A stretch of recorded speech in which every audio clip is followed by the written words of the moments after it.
Happy Wednesday, Super Bowl week or Super Bowl 2 week, whatever you want to call it. They love making a 2 week wait. It's because they want to get all those viewers to the Pro Bowl, right, Nico?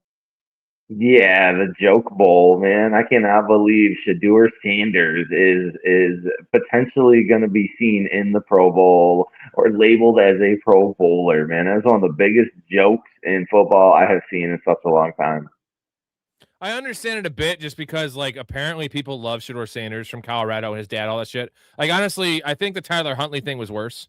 Would you agree? Tyler Huntley had less business being there just because he's like not an older player, but he's a literally a nobody. Where at least Shador Sanders has like that sizzle.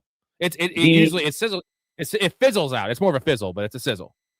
the QB rating of 18 tells me no. Shadeur's got no business to be in there, man. He had the lowest EPA per play this year out of all quarterbacks that qualified with enough snaps. I'm not having any part in that, man. Pro Bowl, full on joke. Don't watch it. Want nothing to do with it. It was 7 touchdowns and 10 picks, as well as Yep, probably a fumble or two. So yep, that's right not around great. there. That's not great. That's not. Anyways, I'd rather see him Nico. dead. Yeah, dude, let's get Dion back there throwing some passes. Nick O joining us, special guest. We're doing a doubleheader today, folks. Nick O for an hour, the Chaz for an hour. We have J Bob in here. We're going to talk about your Eagles in a second, just for you, get Nick O's perspective. But we're going to do a shot. We're going to do a celebratory shot. Those of you that don't know, Nick O was the number one football guy on the show. Actually, it was just me and him for about a year and a half. Then Storey hopped on. And then, life happens. And Nick O is probably, a shout out to Nick O. I want to say he's probably the most dedicated father and enthusiastic father I've ever met in my life. And my dad is father of the century for me. Nick O is like father of the millennium. It's big words. I appreciate you, man. I try hard every day, man. That's what it's all about. Is my girls and took a little sabbatical this year, and now that we're getting the setup where I can do this in my basement after they're in bed, and we're looking good, feeling good. I'm ready to go hard next year, man. I'm gonna make a big public announcement right now, and at least once a week, man. At least once a week, you're gonna get some O face coming at you next year. We gotta get the gotta get the O face. Let me I gotta find the clip. Sorry, I'm a little inebriated Oh, already. oh, oh. You know what I'm talking about. There Things go well, I might be showing her my O face. Oh, oh, oh. You know what I'm talking about. Oh. Oh, let's Here you shoot go, buddy. shoot to that. Here we go. Cheers. All right. Oh, and I wasn't just being nice, Nico. You are, and I can tell you, like, I've seen you in action a little bit, but it's the way you talk about being a dad, and like I can see it in your eyes. It's like if you like really think a girl's sexy, you can just see it in a guy's eyes. Like I saw that in like Bill Cosby's eyes in those interviews. Just Michael Jackson, whenever he talked about little kids, you see it in his eye. I'd say the same thing in Nick O's eye, but it's actually a good look. You know what I'm saying? It's not like an evil No, look. I appreciate that, man. I've actually had people tell me the same thing about my wife too. They're like, the way you look at her, man, is something different, and it is. That's my driving force is her and those girls. So, and then football Do you is. like how I compared? Do you like how I compared how much I respect your parenting style to Michael Jackson and Bill Cosby? Those Is that guys a went nice? hard. That's all I'm saying. They went hard. They did go hard. All right, we're gonna get into the Super Bowl game real quick, but just for J Bob, a professional fanatic, he's talking about the Eagles here. He's a giant Eagles fan. He was saying how Jalen Hurts is better than Josh Allen, all this kind of stuff. Nico, I want to hear your take on the Eagles because one of your really close friends is a giant Eagles fan, Yep. and everyone has an Eagles fan in their life. J Bob, we love you, but they're generally pretty fucking annoying. Give me your take on the Eagles. It was a fraudulent year. Sirianni sucks. What is your take on the Eagles going forward? Obviously, they fired Pachulo, but is it going to get better with, Nick Sirianni still there? So a couple of years ago, you saw a much better Jalen Hurts. You saw an offense put together that was able to move the ball in a lot of different ways, able to run, to set up the pass, and then keep the defense honest. Saw one of Saquon's best years of his career. And another year, though, man, on Saquon, another year wear and tear and wearing down the tread on them tires. I'm a little concerned about the run game. You saw Big B step up, and you've seen some backups there be effective. I think AJ Brown's going to be gone. I don't think Devontae Smith is a true one. So I don't know, unless you're leaning on Goddard, I don't know who the possession receiver is there. And I question Hurts' ability to process as a passer at this point. If you take away his running game and the tush push, which again lost a little effectivity and is still going to be discussed again this offseason about potentially banning that. It's got to be gone. I think it's close, dude. I think it will be. But at the end of the day, Sirianni, I think, has lost the touch, has lost the locker room. I don't think it matters who they bring in. I don't think Hurts is ever going to be a true passer. I think Philly's going to struggle to be about a 500 team, and they're not gonna get to where we expect them to be, what they were a couple years ago. I think they peaked. And I think major changes have to come before you're going to see them dominant again in the playoffs. I'm going to play devil's advocate a little bit on you here. Again, I'm not the biggest Hurts guy, but this year they did him no favors, right? The tush push was awful. Their offensive line wasn't as good, and that was a big advantage they had. Also, they stopped using his legs, and he stopped using his legs. So it was a combination of the play calling and then him as an individual, because I think they were just going through the motions. Like they're defending champs. Just whatever, let's just get in the playoffs. The wave bye-bye to them pretty early in the year with how the Seahawks and how the Rams played. So I think they were just kind of trying to stay healthy. And I think the upside of this team is the defense. And the defense is still all-time, top 3 in the NFL. And they draft amazing. So they will retool this roster. And if Jalen Hurts, if they can get back to, they have to kind of scheme up plays like they did with Lamar before Munkin, right? The dynamic rushing game where you're not just running Saquon Barkley up the middle. You're using RPOs. You're using quarterback draws with Jalen Hurts. That's the only way. The question is Jalen Hurts' body able to do it anymore? Because those tush pushes, yes, they didn't really take him out of games in the moment, but all that tread on the tires, man, that's I'm trying to think of, it's like a guy with an arm problem, in baseball, throwing way too many sliders. And there's a point where, he's still able to pitch, but it puts a lot on the arm. This puts a lot on his lower body, and his body just is not – he looks way slower, and he was never the fastest guy. He looks way slower than he did 2 years ago. It's not like Jalen Hurts is old, and I don't think he was really dealing with an injury this year. It's not like a Josh Allen situation. We knew Josh Allen was playing hurt from week 5 on, and definitely from week 13 or 14 on. So that's the upside of the Eagles. Yeah, and I don't take anything away from that defense, and defense wins championships, so keep you in games. But it's too inconsistent of an offense with the weapons that they had. I don't think their O-line lost a ton of people, if I'm remembering correctly. So for me, are you an OC away? I don't think you are with Hurts, man. I think Kellen Moore in there. I think Kellen Moore is a fantastic OC, and he got the most out of him, right? Wasn't that him 2 years ago? Yeah, that was the Super Bowl season, and Kellen Moore, obviously. Look what Kellen Moore did with Tyler Shuck and Spencer Rattler. That offense with the talent it had, with the bad offensive line, and literally Chris Olave, and that's it, was fine. Down the stretch, they were good. Once Kellen Moore got his feet under him. Who's the stud OC that's going to be able to come in and fix it? There's no Kellen Moore out there right now that I'm seeing, man. Mike McDaniels would have been perfect. That would have been the guy because. Yeah, Mike McDaniels, dude, he did fucking wonders with Tua. Tua's fucking awful. And again, I was a big Mike McDaniels hater until this year, and I watched Tua play. And whether you could say it was the concussions, right? That now he's a different player. That didn't change his mobility and his athleticism and his quick twitch and his arm strength, right? All that stuff is way below NFL average. And Tua's also a bad processor, and Mike McDaniel set him up for success so well. And it was also, healthy Tyreek Hill and Jalen Waddle. I get that.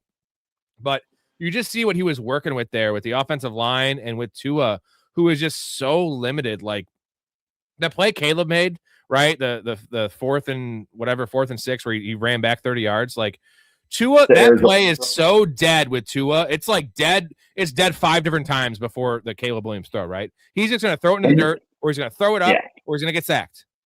And what it is quick processing. And Tua isn't necessarily known to be a quick processor, but if you set the offense up right and you train him to the point to where these are your reads, go very quickly, 1, 2, 3, similar to Shanahan. Every one of Shanahan's quarterbacks have been a system quarterback, right? And it's because they get the ball out quick. Jimmy Garoppolo had one of the quickest releases when he was a 49er. Brock Purdy has one of the quickest releases. It's getting the ball out quickly in playmakers' hands, and Mike McDaniel knows how to do that as well. And I think people are going to have to you're going to have to watch out for Herbert next year if they get him rolling. Yeah, I mean, it was already awesome. Herbert was already playing amazing with the bad offensive line. Then it got worse, and it got even worse. But like with a better scheme, with a healthier Herbert, and with Joe Alt and Slater back there, dude, like that's a fantasy circus team. The only reason it might not be a fantasy circus team is because that defense is an 8 out of 10. You know what I mean? And Harbaugh tends to bog games down. But like on the surface, in terms of what they have offensively with Herbert, who I just love for fantasy, we saw him run this year, which is awesome. But I don't want to show the Eagles anymore. I will say, just go Birds. Eagles. Go Birds, though. Oh, go Birds. All right, fine. Go Birds. Right? Go Birds. Get your hand off my knee. Go Birds. Go Birds. So we have the Super Bowl matchup coming up, and J Bob says, who had Drake May / Sam Darnold Super Bowl on their bingo card at the beginning of the season?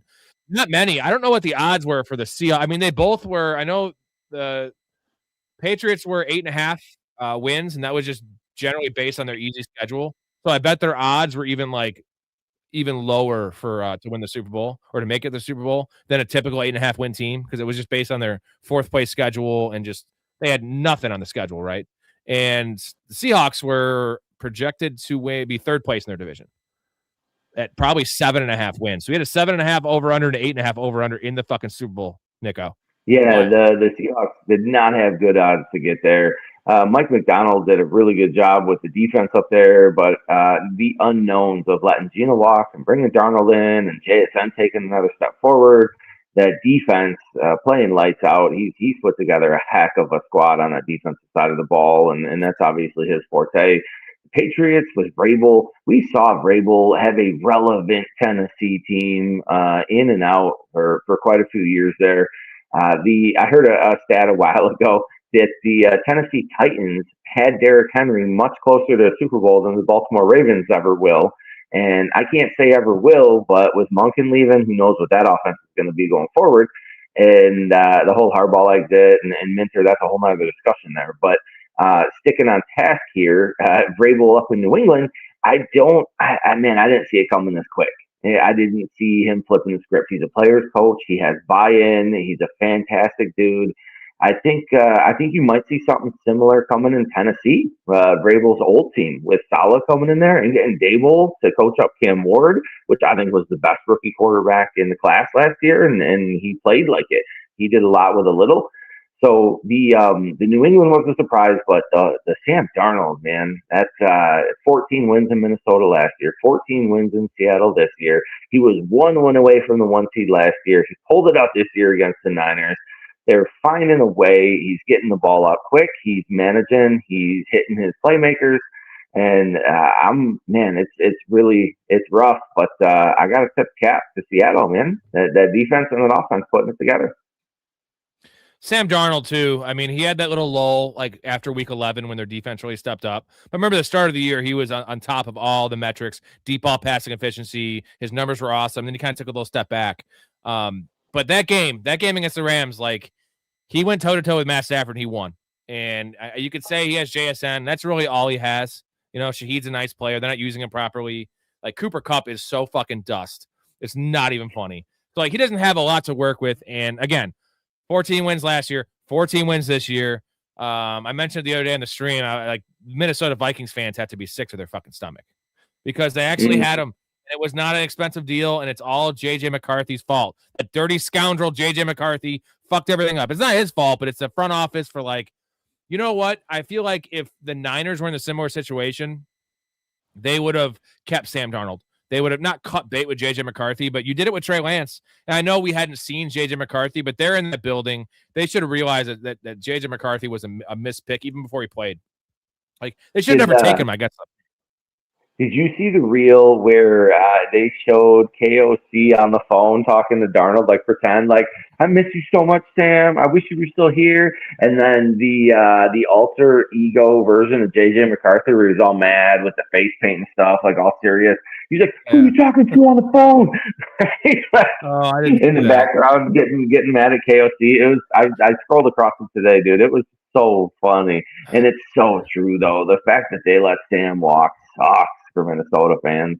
My mom being one of them. Shout out to my mom, man. Love her. She's been a Minnesota fan as long as I can remember, and I had talked with her even about the screw up there, in my opinion. So she's going to keep rooting, though. She says they'll be better next year. Well, you know how the NFL stands for not for long, right? So there's never been a better example than the Minnesota Vikings, who still have we like KOC. He's not Kyle Shanahan or one of these coaches, but he's a good coach. He is a really elite offensive mind. And he is in the ballpark. Right. And let's look at where they were at. You mentioned they were one win away from the 1 seed last year. Okay. And then they lose that game it was a dogfight of a game, right? And took a lot out of them. They had to play in a short week. They lose the first round. Had they won that game, maybe it's different. I mean, obviously the Lions lost their first game, but they were 1 game away from the 1 seed with Sam Darnold. Now you have Detroit. Okay. Took a step back, but they have Dan Campbell still. That roster's still loaded. They're still the cream of this division. The Packers with Matt LaFleur are always competitive, like always 9-10 wins. The Bears are the most ascending team in the NFL right now. You can't deny that. They have Caleb Williams on a rookie deal, dude. They have money to spend. We have fucking weapons on offense. As much as we hated the Loveland pick and Luther Burden pick, like those seem to be good picks. And, whether it happened to DJ Moore, like we have an identity. We have the coach. We have a rookie quarterback that has the most upside of any quarterback in the league. I'm not saying this because I'm a Bears fan. Like I'm not even that big of a Bears fan. I was definitely not a Caleb fan, but watching with my eyes, like now the Vikings are in the worst position in that division. It's the hardest division in football, and they're the 4th best team in that division. 1 year removed from being a game away from the 1 seed, dude. Close to the hardest division in football. Close. I might argue the West is a little tougher having those 3 teams make it as far as they did in the playoffs. You have the Cardinals, though. Yeah, I know, but is that enough? I'm not sure. We'll see. The Vikings are just so much better than the Cardinals. That's my thing. Is like, okay, the top 3 are all even, and then you have the Cardinals, and we have the Vikings. So, okay, either way, they're the 2 toughest divisions in football. Yeah. You fucking Niners, man. How you gotta throw the Niners in there, man? I have to, man. I have to put some respect on that division. No, the NFC North ain't no joke. So it's just an example of how don't take things for granted. Like not many teams, like your team is a team outside of the year from hell where you won, was it six games in 2024? Was it all the injuries? Yeah, all the injuries. It's rare. It's rare to have a team like that. The Eagles are another team that just Howie Roseman's been so fucking good that they just keep on retooling, right? But outside of that, like no one is safe in the NFL. The Chiefs missed the playoffs this year. You know what I mean? Like the Ravens missed the playoffs this year, and I know Lamar got hurt, but like they didn't have to overcome a lot. They should have made the playoffs. They just fucked up. John Harbaugh got himself fired because he refused to run the ball with Derrick Henry, which is just a story for another fucking day. But it seems pretty easy, right? Like I feel like an 8-year-old could coach. I feel like my niece, who does know football, but she's not exactly like an expert. But I think she's seeing Derrick Henry, right? Just looking at the guy, being like, maybe you should give that guy the ball when you don't have Lamar healthy or Lamar at all. Like, give Derrick Henry the ball 35 times. He doesn't get hurt. He doesn't break down. Like, it just makes life easy for everyone. It's not hard. She is a Cowboys fan, so I'm going to question her judgment a little bit. Yeah, her dad's a Cowboys fan, so you know how they are. So. I know, man. My kids are picking their own teams, and my older daughter is a Packer fan, and my younger daughter is Bears fan. So they're not following suit, but at least they didn't pick anybody in my division. That's what I keep telling them. I'm like, you're not allowed to be a Seahawks or Rams or a Cardinals fan. As long as anybody else, I'm good. Erica, my wife, is a Lions fan and a Bengals fan. So, which is weird. She's very attractive and loves Joe Burrow. So that's her Bengals fandom. And then she loves Dan Campbell. And that's why she likes the Lions. So a Bengals, not a Bengals, a Bengals. She wants some banging on the Bengals. She wants to bang the Bengals. I always tell her, I was just like, this is what she wants to do with Joe Burrow. Andrew, you got any bacon bits? We like to put them in Artemis's hair, and they rain down on me when we bang. I feel like a Cobb salad. It's amazing. Oh man, always tummy kills me. My wife wants to be a Cobb salad with Joe Burrow banging her with bacon bits, and you know what? I would approve of that, and I'd film it, and I'd make a lot of money, and I'd be best buddies with Joe Burrow. I'd be the best cuckold ever. You'd have a little snack too. It'd be great. Yeah, dude. Fuck yeah. I'm the number one cuckold on the show, okay? We got Maru in here. What's going on, man? Drafting in my first Dynasty League at the end of February, and it's Superflex. Any tips? Wow. Well, Quarterback early, don't let man. your wife That's fuck it. Joe Burrow. That's it. That's the one tip.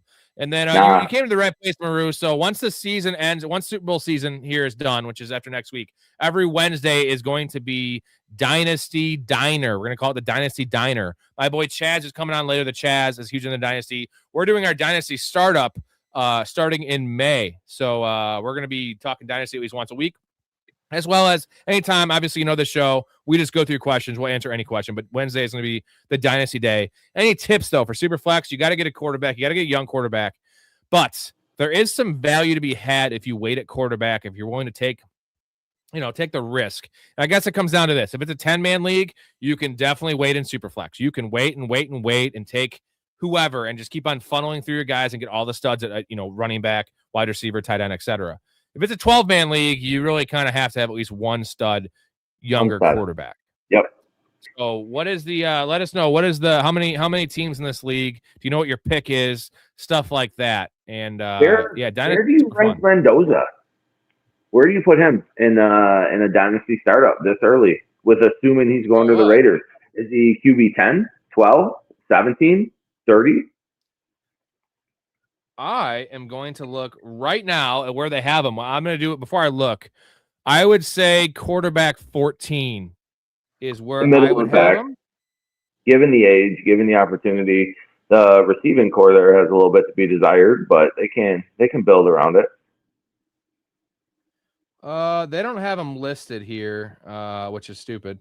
But I'm trying. Let's just go with the list. Like number 16 right now is Baker Mayfield. So Mendoza or Baker Mayfield.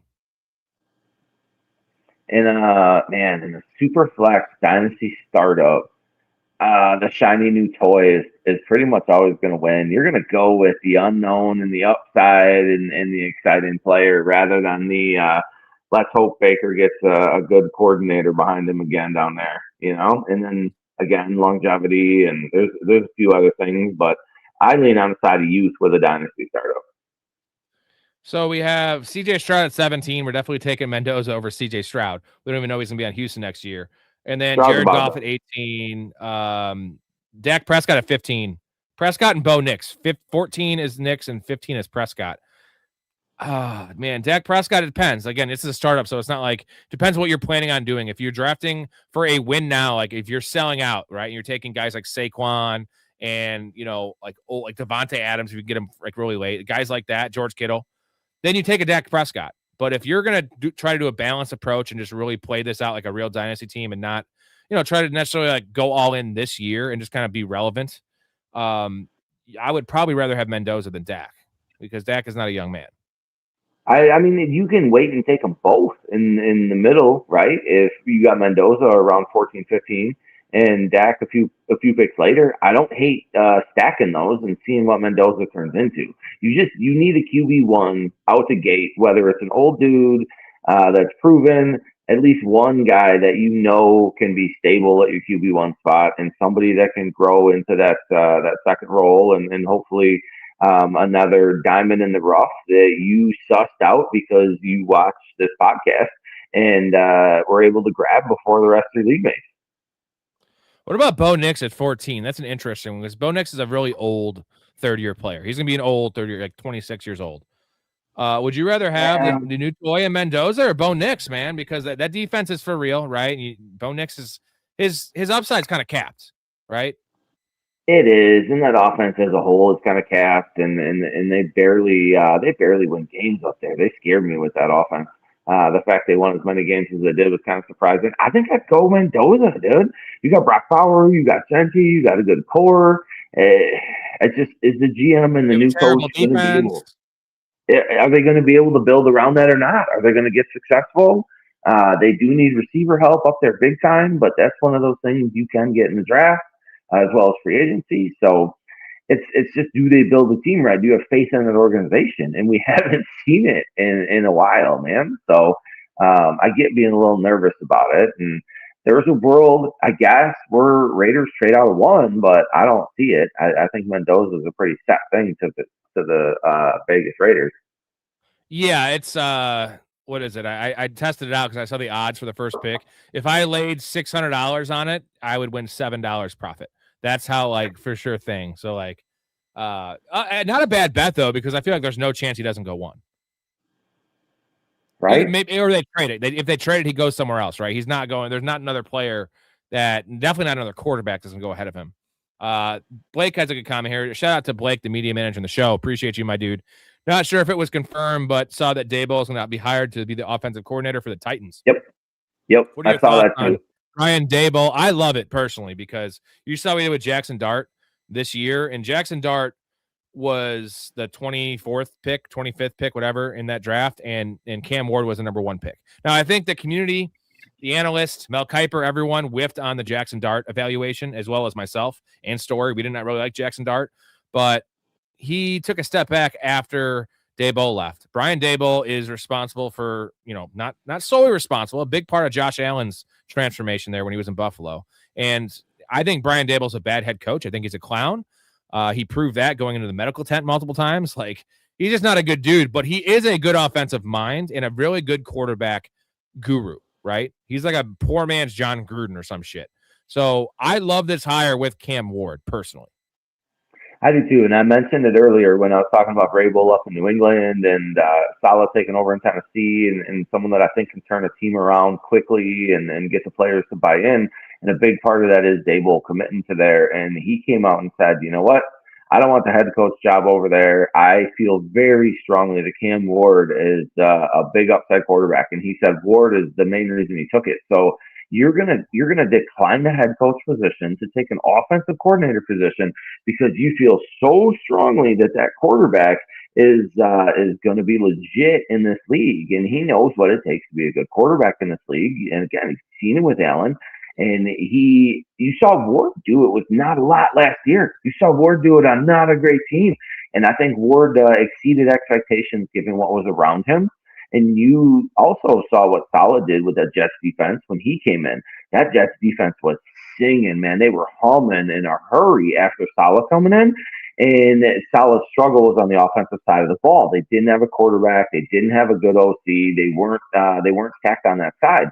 So for him to take a former head coach and come in as this OC, and Saleh is as stout as he is on the defensive side, he doesn't have to worry about it. He can completely lean on Daboll and just say, hey, you've been here. You've ran a team. You know what's up. Take the offensive side from me. Let me focus on the defensive side.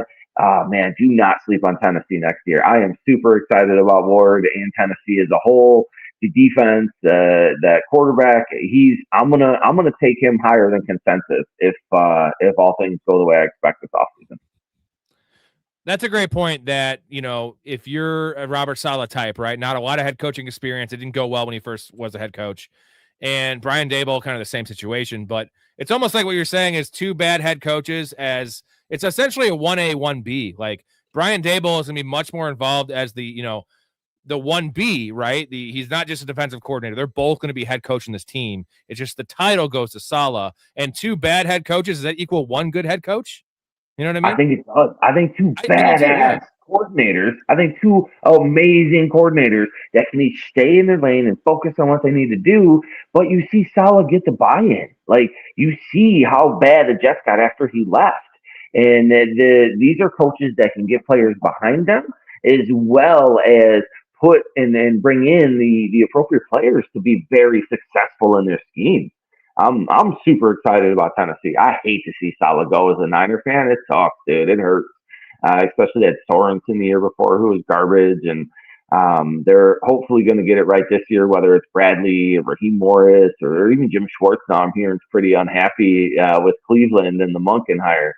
So I'm not as worried. He's done because they passed him over. Like he's gone. He said that, but he's under contract for another year, so it doesn't mean he's available anywhere else if they refuse to do anything about it. Give me your Cam Ward takes, because it's not only like he had a bad situation, it was all-time bad, right? Most number one quarterbacks come into bad situations. This was one of the worst I've seen. Losing, and the fact they, got rid of Tyler Lockett really early. That was a veteran presence in that room.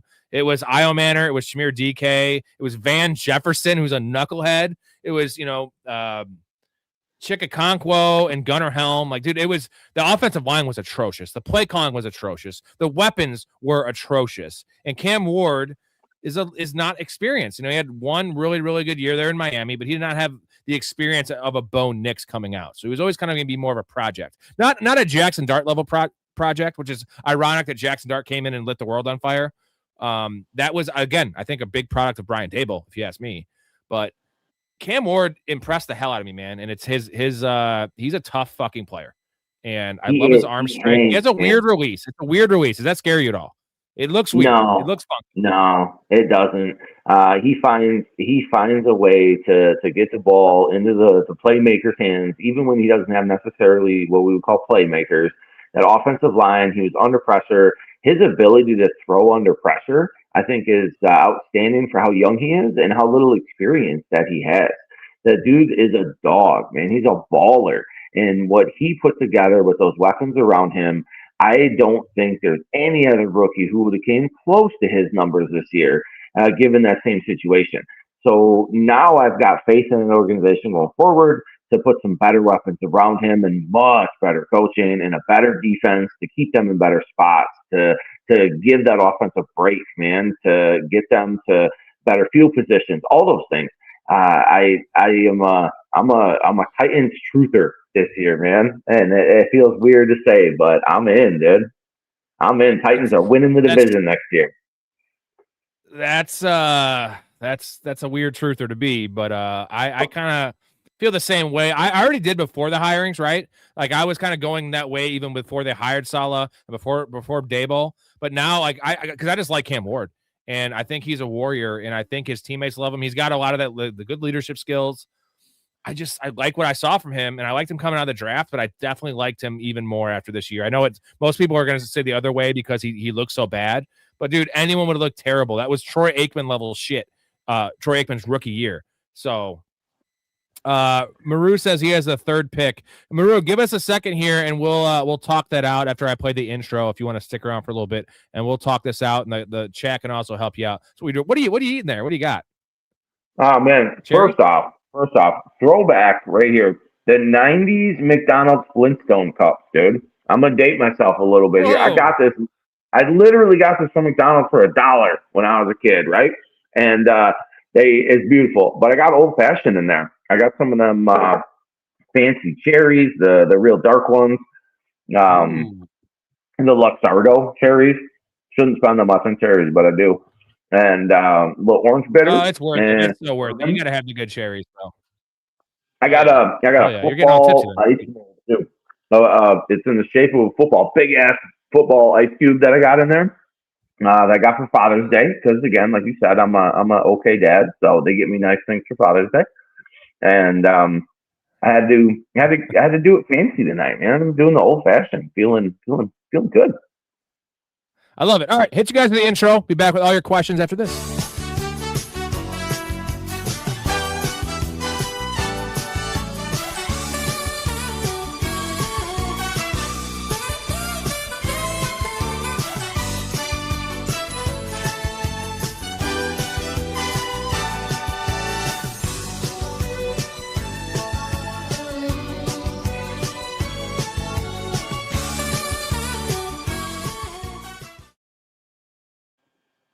We got to talk about the Bills in a little bit, but I put that thing, a couple homos, which is referring to Stephen A. Smith and Ryan Clark. So that's you and the Chaz. So which one would you want to be if you could choose? Who do you hate? Who do you hate more, Ryan Clark or Stephen A. Smith? Dude, it's Stephen A. Smith by a mile. I cannot stand that dude. He is one of my least favorite people in the entire world. Yep. I will be Ryan Clark all day. Ryan Clark is turning into Stephen A. Smith, and he's kind of gay. Your hands are what makes it possible. Your shoulder pads are hard and stiff. Your hands are tender, and they can move and caress the ball.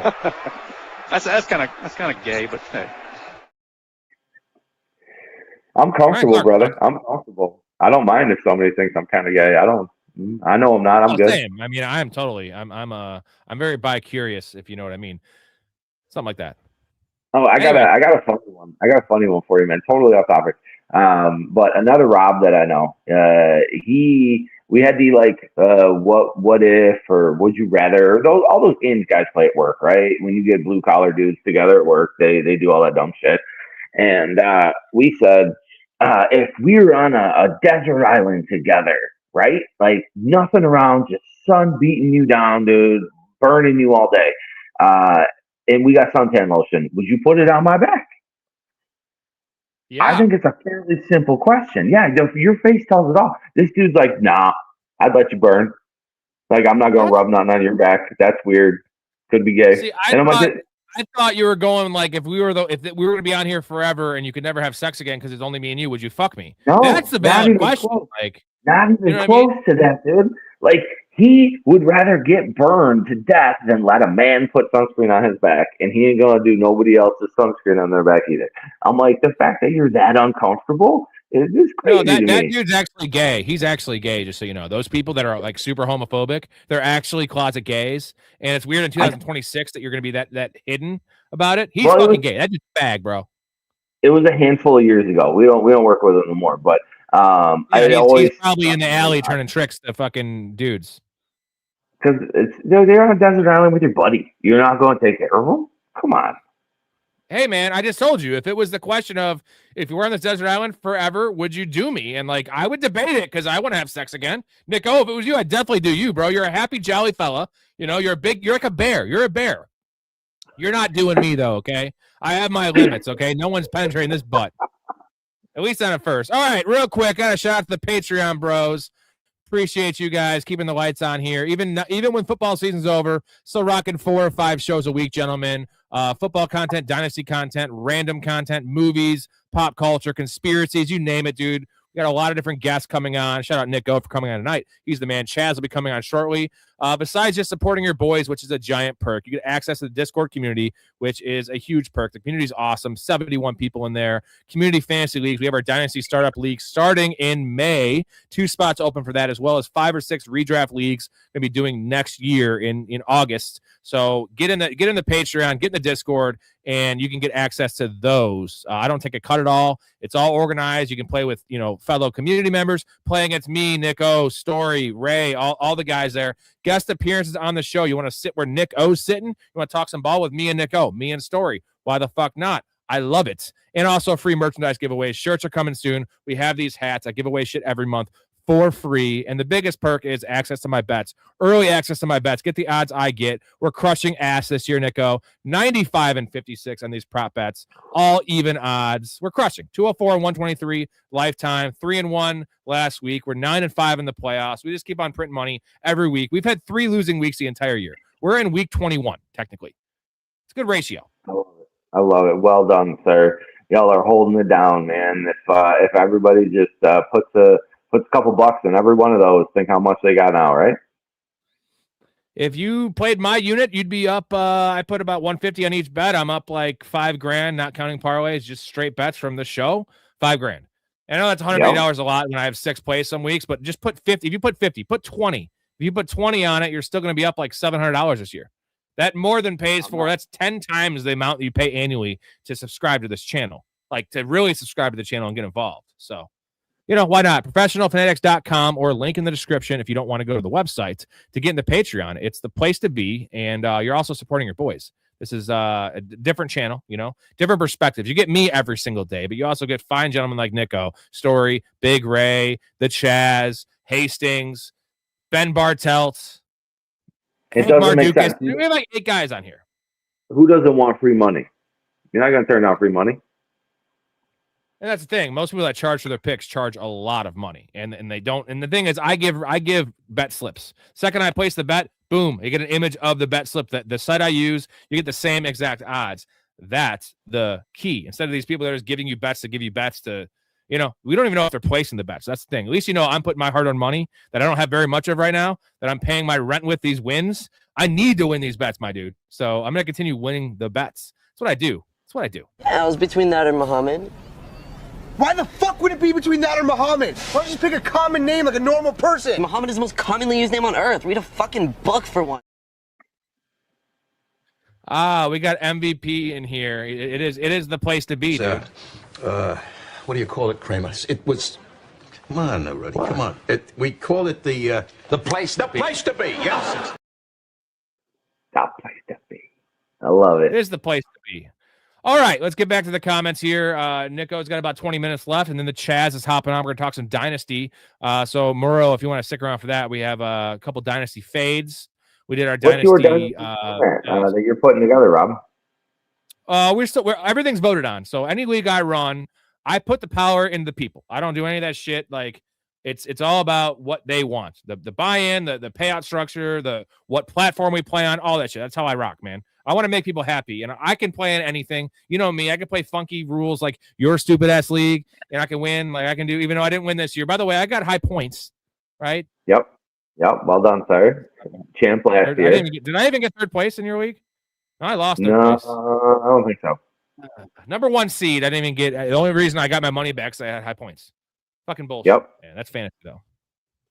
Bad. No, it was on me, bro. I drafted Joe Burrow in your deep ass league, and I dropped him. And I ended up starting Jackson Dart, who had and then when Burrow came back, Flacco did me no good, and I struggled for a minute because I was putting quarterbacks together. That's I was doing a quarterback like just a montage, right? There's a little this guy, a little that guy, a little this guy, and it fell apart at the end of the year for me. But I ended up second, lost to my brother who does nothing and knows nothing about fantasy. Which is super frustrating. That makes me feel great about myself. I do this for a fucking job, and I lost to him. But you know what? I won 9 championships this year, Nico. So it was a good year. That dude's just got a horseshoe in his butt. That's it. So the Hawks were what was that? 220-1 to make it in the preseason, or that's probably to win it. It could be to make it. I would think that's would be to win it, right? That's crazy. You put $10. I think it'd be higher than that. I think it'd be higher than that to win it. I thought it was like. Okay, so. It makes sense. They were 7.5 over under 7.5 wins. So if you put $10 down on the Hawks, you're making $2,000. You made $2,000. Yeah, that's crazy. That's crazy. I'm rooting for them now, though. I don't want to see the Patriots win again. I've had too much of the Patriots in my life. Yeah. Get the Seahawks, and Sam Darnold deserves it. He deserves it, man. And I'm not saying Drake May doesn't. Drake May has many, many years to be back there, right? They have a good organization. They have a great, Mike Vrabel being there is awesome. And then Drake May is good. Let me ask you this real quick before we get to the Superflex Dynasty question. So we had this conversation, was it week 9 or week 10? And, you're a Niners fan. I'm a Bears fan. And it was, who do you want, Brock Purdy or Caleb Williams? You agree you want Caleb Williams over Brock Purdy, right? Nope. I still want Brock Purdy in that Kyle Shanahan offense. Out of here. Oh, not in the offense. Just the player, the prospect, the age, all those things. Not with your specific team or my specific team. If the Raiders could pick one of them, and you were the Raiders GM, I always use the Raiders as an example because they're a piss poor franchise. Yeah, that's what we said before, and I told you Caleb had the upside then, and that's definitely not going to think any less of it now. But right now, if I could pick Caleb or Purdy on the Niners, I'm going to stick with Purdy, man, on the Niners. But if I'm talking Mendoza or Williams or Purdy to the Raiders, I'm going to go Williams. He has the intangibles. He has the athleticism. Okay, let me ask you this. Drake May or Caleb? So the same draft, right? You had Jaden Daniels was the rookie year. He was like everyone, he should have gone number 1. Easy as hell. Now this year, everyone was saying, it should have been Drake May. And is next year everyone going to be saying it should have been Caleb Williams all along? Or like, how do you stack that up? Because Drake May has the body, right? He is the prototypical giant human being. He is Josh Allen. He's a mini Josh Allen that is way more advanced than Josh Allen was as a passer at this age, right? He's as good as Josh Allen as a passer now almost. So is it Caleb or? Almost. But I think part of what it is with New England and Drake May for me is that level of competition they had this year. I'm not taking any credit away from them. They are where they are for a reason. They're a great team. They put all the pieces together. I'm not discrediting or saying they don't belong to be there. But all things being equal, I think the upside is with Caleb. I think the big play and the clutch play, you saw him win at the end of the game how many times, coming from behind, making magical plays, and doing what he needed to do to lift his team. And I don't see that out of May half of the games that they've played. I see that defense holding the other team down, May not doing anything to lose it, and them holding on to win. Where Williams is, he's a generational player. He's got that magic that you need. And I think Ben Johnson is able to bring the most out of him. They got some really good weapons, really good draft picks there. And it's sky's the limit for Caleb, dude. I think the Bears are number one in the North next year. My only thing about Drake May, I know all the things you said are valid, but I'm not comparing to Caleb, just Drake May as his own player. Comparing him to Josh Allen mostly because of the body type and the kind of play style. Drake May's deep ball accuracy is next to none. And I know you can say the competition. You know what? I don't care about the competition. Throwing a ball 54 yards in right into a guy's hand when you're a raw prospect, as they say, is impressive. So, like, I love that aspect of Drake May. And let's see what Chaz has to say. Here we go. We got the Chaz in the house. What's up, guys? How are you guys all doing? I'm great to be on the show again. We're having a discussion about Drake May versus Caleb Williams, and I guess you could say Jaden Daniels as well. How would you redraft that right now, Chaz? Is it Drake May at 1? Because I was saying, week 9, week 10, it was looking like Drake May was the play, right? His body type, just all the things, and now what Caleb did. Now, it's funny, we're saying this, Drake May's in the fucking Super Bowl, right? But Caleb was much more impressive. He makes the consistent throws. Once Caleb gets those short field, consistent, easy throws locked down on top of his intangibles and upside and big plays and clutch rating, I think the sky's the limit for him. But I think May's the safer pick. That's where I'm at with him. What do you got, Chaz? Who are you taking? I definitely agree. I'm gonna go May. As much of a Bears fan that I am, I'm gonna go May 1, Caleb 2, Daniels 3. It's just kind of how it's been. May is, like, let's not forget, this guy was in the MVP talks for pretty much the entire second half of the year and is still in MVP talks. He might win it, might not. We'll see what happens. But, the guy is playing at an outstanding level, and I understand, Caleb has shown flashes of greatness. He's made impossible throws.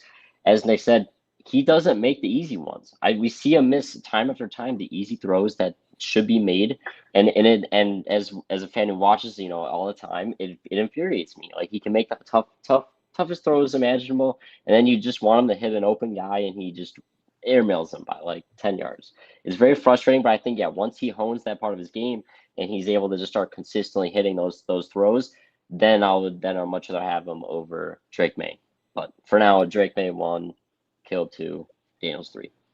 You know what's wild to me, though, is, like, we're all saying, like, Drake May's a safe player, like, which coming out of the draft, he was anything but the safe player, right? And Caleb kind of has that as well. But, like, if you look at just the way they play, their body types, the size, the arm strength, like, arm strength's pretty similar, but Drake May should have the higher ceiling, right?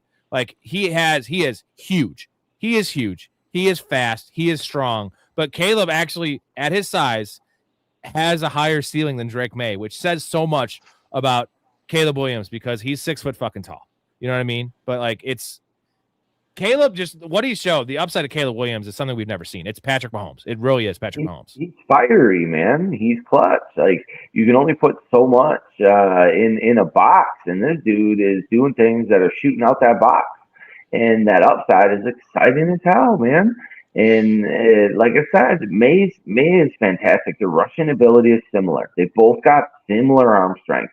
May makes the consistent, safe throws underneath when he knows he's got a good defense. He doesn't have the weapons that I think Caleb has at this point either. But you've also you just started to unlock Williams with Ben Johnson. And so I think that upside's higher. And that's what got me more excited about Williams than it does for May. But I think they're both going to be in the playoffs every year for a long time. And hopefully at some point we'll see the Bears Patriots rematch, man. Chaz, does having Ben Johnson give Caleb the edge with upside? Just as much as we love Mike Vrabel, culture guy, defensive guy, Josh McDaniels will most certainly take another head coach job next year and be awful because that's what he does. Great coordinator, bad head coach. Just people don't like him. If he's not under the right head coach, he is just not a leader and not a good guy to lead your franchise. But Ben Johnson is that. He has the coach, and it happens to be the coordinator. Is that why Caleb has a higher upside? Is just the marriage with Ben Johnson? Yeah, just the creativity of Ben Johnson's play calling, and yes, there's still things that he needs to learn, what to do, what not to do, as seen with some of the play calls that we saw in certain situations. But we just saw the creativity and the scheming of like a high level coach that, an offensive coordinator, it's going to be very hard to consistently bring that, especially if especially if the guy's not going to have a head coaching job. You're going to think, okay, imagine, a guy does really, really well for 1 or 2 years in the Patriots. Eventually that guy's going to go off and be a head coach somewhere else if he's producing, or he's doing what people think he's saying he's doing, which is helping that Patriots offense be as efficient as possible. That it's hard to just go from, different system year after year. And with Ben Johnson, we can build off of this year and we can look for the future. And I'm thinking over a decade of having, that kind of relationship. So we're past year one, and I'm very excited for, the next decade to come with these two. It's the Kyle Shanahan thing, Nico. It's not only is your elite offensive mind, he happens to be the president of the team, the leader of the team, the head coach of the team, and that doesn't go away because there's no bigger job, right? Offensive coordinators always lead. You see it with LaFleur in Green Bay. You see it with Shanahan out in San Francisco. You see it with Ben Johnson in Chicago. You see it with McVay out in LA. And a lot of these what I would call genius OCs that become head coaches, I feel like that's the special recipe. You get that genius OC on a head coach with a rookie quarterback with upside. Sky's the limit, man. And you saw the Niners do it. You're about to watch the Bears do it. Ben Johnson's got a set on him, man. He's got some cojones, dude. And I love his play calling for it. And they're an exciting team. I look forward to multiple NFC championships with Shanahan versus Johnson. All right, we got a question here we got to answer. 10-team Superflex Dynasty startup. I'm the third pick in a 10-team league. Someone's offered me the 9th spot for a trade. Chaz, we're not doing that, right? We're staying at 3? Yeah, I'm going to stay at 3 there. There's just no reason at that point you're going to be able to get one of those top 3 or 4 guys, and instead of trying to lean back and then hopefully that you can go wide receiver, running back if you're at the 9 or 9-12, 9-13 spot, which would be tough. You just want to cement yourself one of those top end quarterbacks like Gene Daniels, especially. That's a guy that I'm gonna look at. I know this year was rough, but I think ownership and coaching and their entire system is going to look at what they failed on this year and how they can get back to where they were in 2024. That's an exciting arm that I would be drafting at 3, especially if Josh Allen and Drake May are both gone. I mean, you pretty much have one of those 3 guys. That's probably going to happen. Also, Maru, what's the scoring settings, right? So if it's a 4 for a passing touchdown, Jaden Daniels is a slam dunk pick. Or if you want to go safer, go Lamar. I would much rather go with the home run hit, right, of Jaden Daniels. Now, the question is, if it's 6 for a passing touchdown, do you go all in on Joe Burrow? Because 6 for a passing touchdown, I know the injuries are there, but Joe Burrow is going to age. I mean, again, outside of the major injuries he's had, which are kind of one-offs, 6 for a passing touchdown, like he's a pocket guy through and through, right? I feel like his floor is going to be what Jared Goff's doing. This is 6 years from now. He's going to be doing what Jared Goff's doing now. So, like, Nico, do you just go with Joe Burrow but 6 for a passing touchdown? And then what's your take on Jaden Daniels versus Lamar if you're going to go the route of the scramble or a 4 for a passing touchdown? So the concern for me with Lamar right now is what's that offense going to be going forward? They got some big question marks. Daniels, is it going to be previous year? Is it going to be last year? I got some questions there. You got injury concerns. Elbows are never good. Burrow, man, he's been hurt more than I'd like to see for a pocket passer, especially in some areas like knees and things like that you wouldn't necessarily expect to see out of a pocket passer. 4-point passing touchdown, man. For me, it's hard to argue against Lamar. Jaden's maybe got the upside, maybe got some longevity, and depending on how you want to build the rest of your team is where you're going to start there. But I think I'd go Lamar. I think we saw him progress as a passer, and his ability to run is still there. Derrick Henry ain't going to be around much longer. So I'd edge it there. For me, I feel safer with Lamar than I would with Jaden at 3. But I think Burrow I'm moving back to 9, and I'm taking that safety net of Burrow in this very, very specific situation. I think he's a dude who will fall to 9. It's 4 for a passing touchdown. How much is the buy-in, Maru, just to get our gauge of the room, how sharp these guys might be? What's the buy-in? If it's 4 for a passing touchdown, I'm taking Burrow out of the discussion. It's the guys. It's the 2. Oh, at 3, yeah. It's Jaden Daniels, and it's like Jaden Daniels is the aggressive play because if he can weather this 1 year injury plague season, and it's a one-off, you have Lamar Jackson right in his prime, because that's what his numbers were. That's literally what his numbers were. They don't have elite running backs. JCM is just a dude. Chris Rodriguez, Austin Eckler's probably retiring. And I think they're going to bring in somebody. Deebo Samuel's most certainly gone. So you're going to have Terry McLaurin, who they locked up. You're going to draft either that elite prospect, the elite tight end prospect. What's his name from Oregon? You got me, brother. You're going to draft that, dude. Or you're going to draft an elite receiver. That's the other one. Brandon Ayuk. I don't think anyone wants anything to do with Ayuk. They were college teammates, man. I think Daniels will vouch for him, and for the right price, I think the Commanders take a shot on him. Brandon Ayuk's a clown. All right, Nico. I don't want to keep Nico too late because I need him around for a while. I need to get his beauty sleep. He's got to work in the morning. Yep. I'm going to play you a clip though before. Maru, we got a little bit more to talk about your Dynasty team. Hold on a second. I got to play this just for Nico because he loves this stuff right here. Suppose Nancy sees me coming out of the shower and decides to come on to me. I'm looking good. I've got a luscious V of hair going from my chest pubes down to my ball throw. And she takes one look at me and she goes, "Oh my God, I've had the old bull, now I want the young calf." And she grabs me by the wiener. Shut the fuck up! Oh, I love that movie, man. I love it. That is the best. Chaz, have you seen Step Brothers? No, I haven't. That sounds young man. Probably sounds terrible. That's your homework assignment this weekend, Chaz. Homework assignment for the next week. I've given him about Total Recall as a homework assignment. I told him Mall Rats. I was talking about three titted ladies or three nippled ladies, and those two movies came up. Mm-hmm. Anyways, Nico, you're the shit. Love having you on, man. Can't wait for next year. Get you back in the regular rotation because the people love you. You're the man. The knowledge is just he just Nick O. The knowledge just oozes out of you. You ooze talent. It's years away, don't care. Jesus Christ. You ooze talent. That's right, man. That's right. I appreciate all the kind words, and I look forward to being a regular next year and helping the people. That's what's fun for me, man. I get enthusiastic when I can help the people.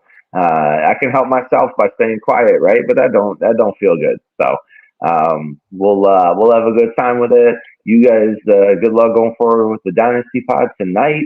Man, as gross as this feels, go Seahawks. I don't want to see the Patriots win another one. Even as a Niner fan, man, I'm saying that. So it's real. Give us your score prediction before you get off. The Lions -4.5, open at -5. Seahawks -4.5. Give me your prediction. Score prediction. Ooh, Seahawks are going to cover in a low-scoring game where defense dominates. I'm looking, it can't all be touchdowns. I want to say 28-21, but it ain't all going to be touchdowns, man. We know that. So we're going to have something goofy like 27-20. All right. That actually might hit the over, so it's not that low-scoring game, Nico. Defensive touchdown, maybe.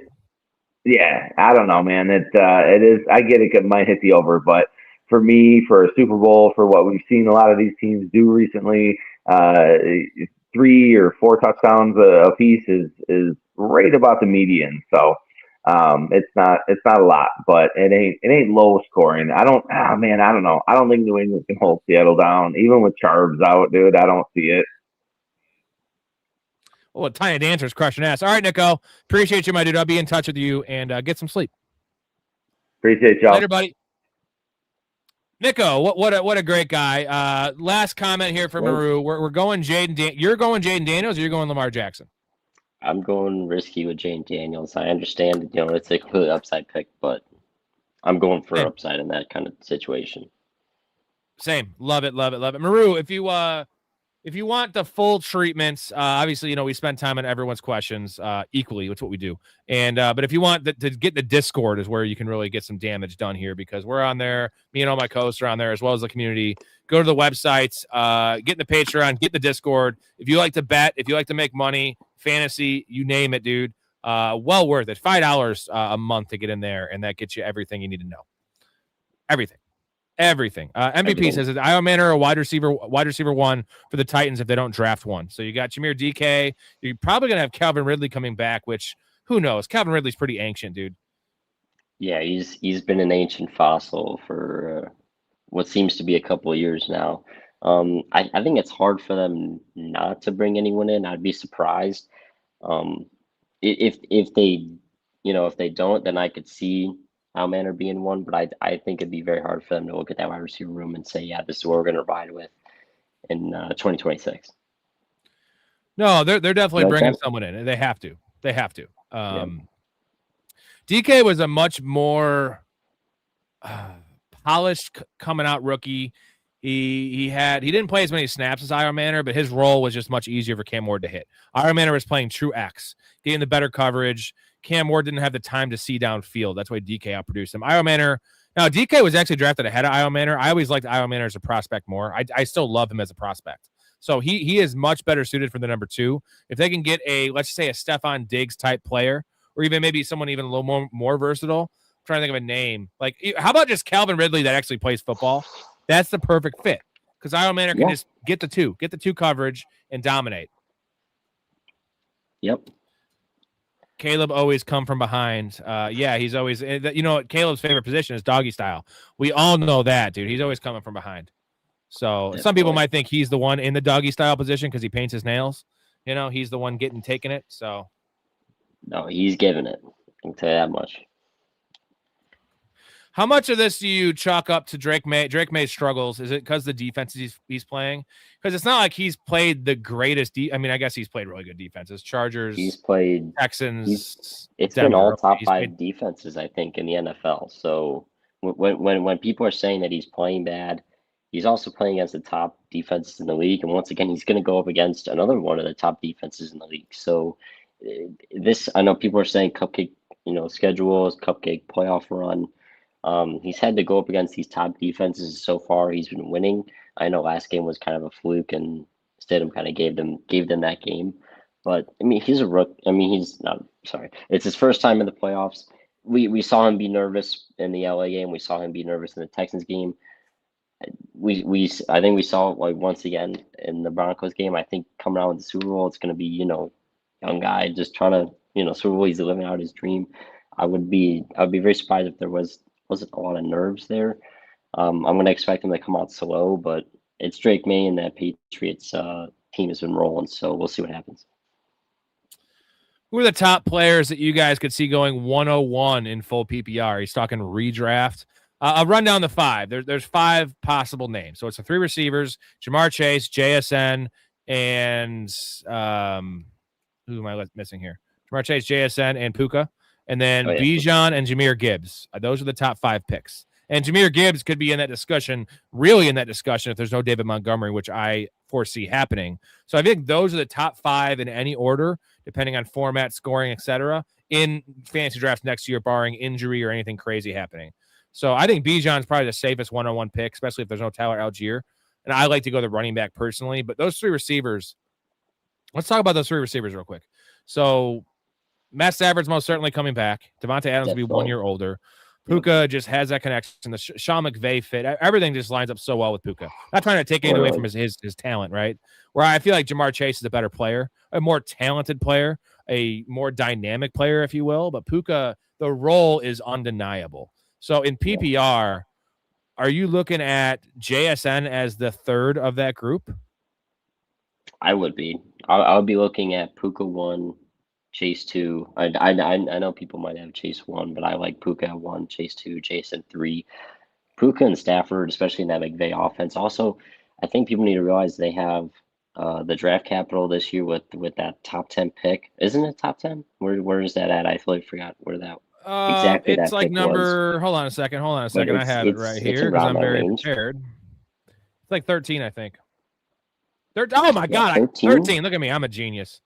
So 13, and then you also need to think about the cap space that they have this upcoming year, which when I looked at it, I think it was around 50-something million.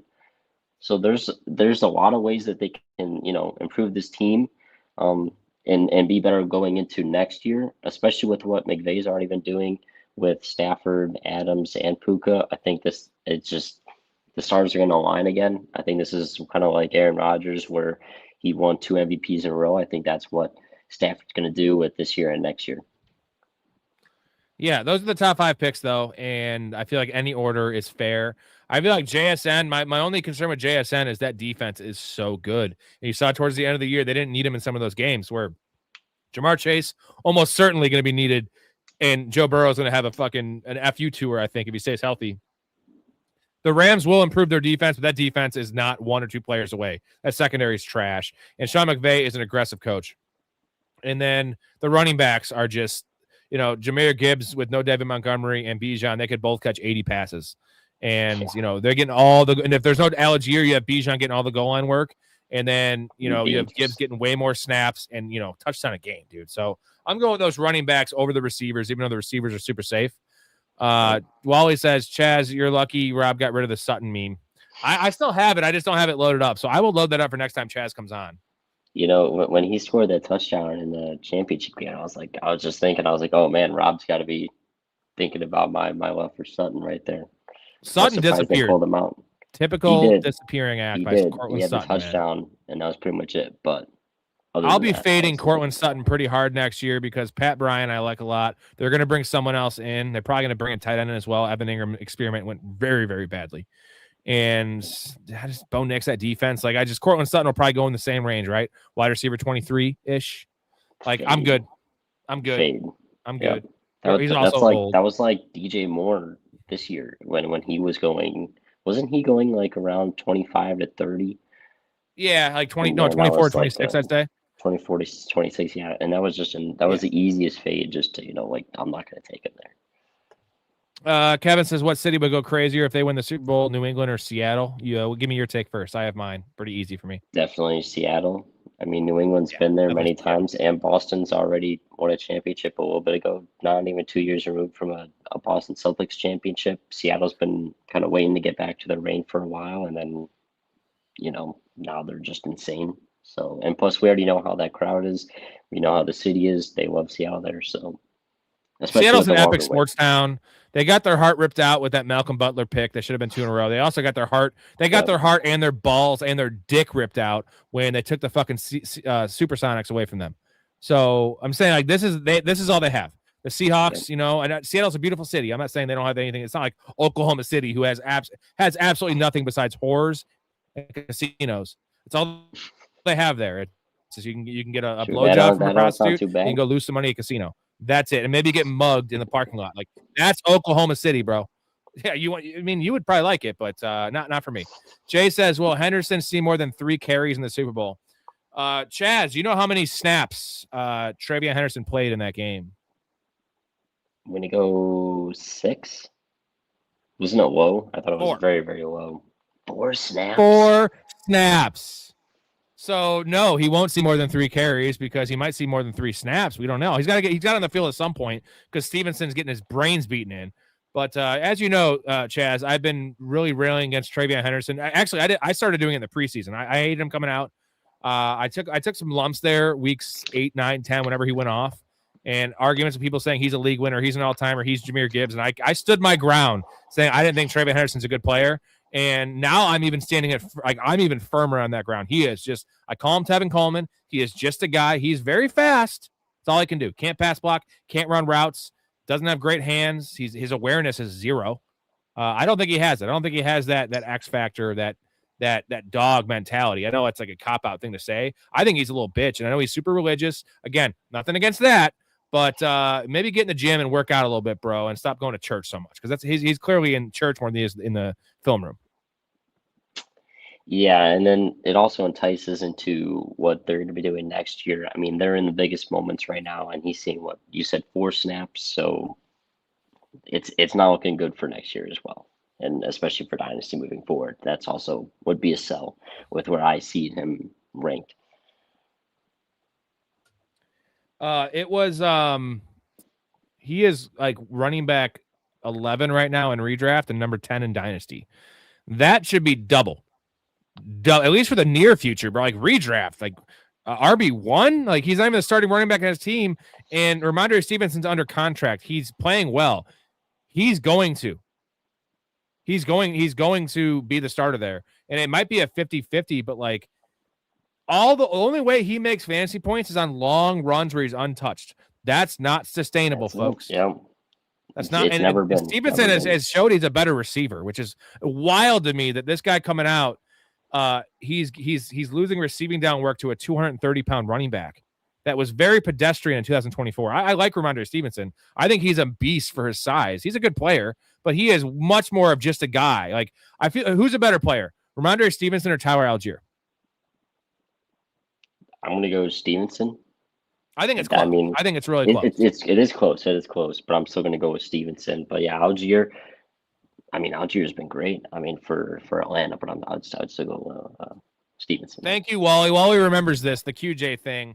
Now again, what's funny is I was defending Ladd McConkey, which I hate Ladd McConkey. I hated him last year in the draft process. I never thought he was a good player, but I just said I'd rather have Ladd McConkey after the first 4 weeks. You remember that, Chaz? You were on the show, and everyone was all about QJ. And, I was kind of wrong. I was right and wrong at the same time because Ladd McConkey was dump as well. But, I also set my ground on the Gatson take. I was like, remember when Gatson was like, everyone's like, dude, I would take Gatson over Kittle. I would take Gatson over I was like, no. There were some outlandish takes. They were just assuming that Justin Herbert would throw for 340 yards every game, which no, dude, he's not. He was running the ball this year. So yeah, I do stand my ground on my takes, but also I am willing to admit when I'm wrong because I take the L on Colston Loveland. That is a big fat fucking L, and I said it coming out again. That was one of those things where I am wrong on. Colston Loveland is that dude. Now tight end 3 next year might be a bit aggressive for me. I won't be touching him there. Very aggressive. But it makes sense though, right? Yeah. He's pretty much, in a bind. Who's Caleb going to go to? And that's Loveland from what we've seen. Those big plays, Loveland. I can see why he's going tight end 3, but I don't think I'll be taking him at all there if that's where it's going to warrant me having him.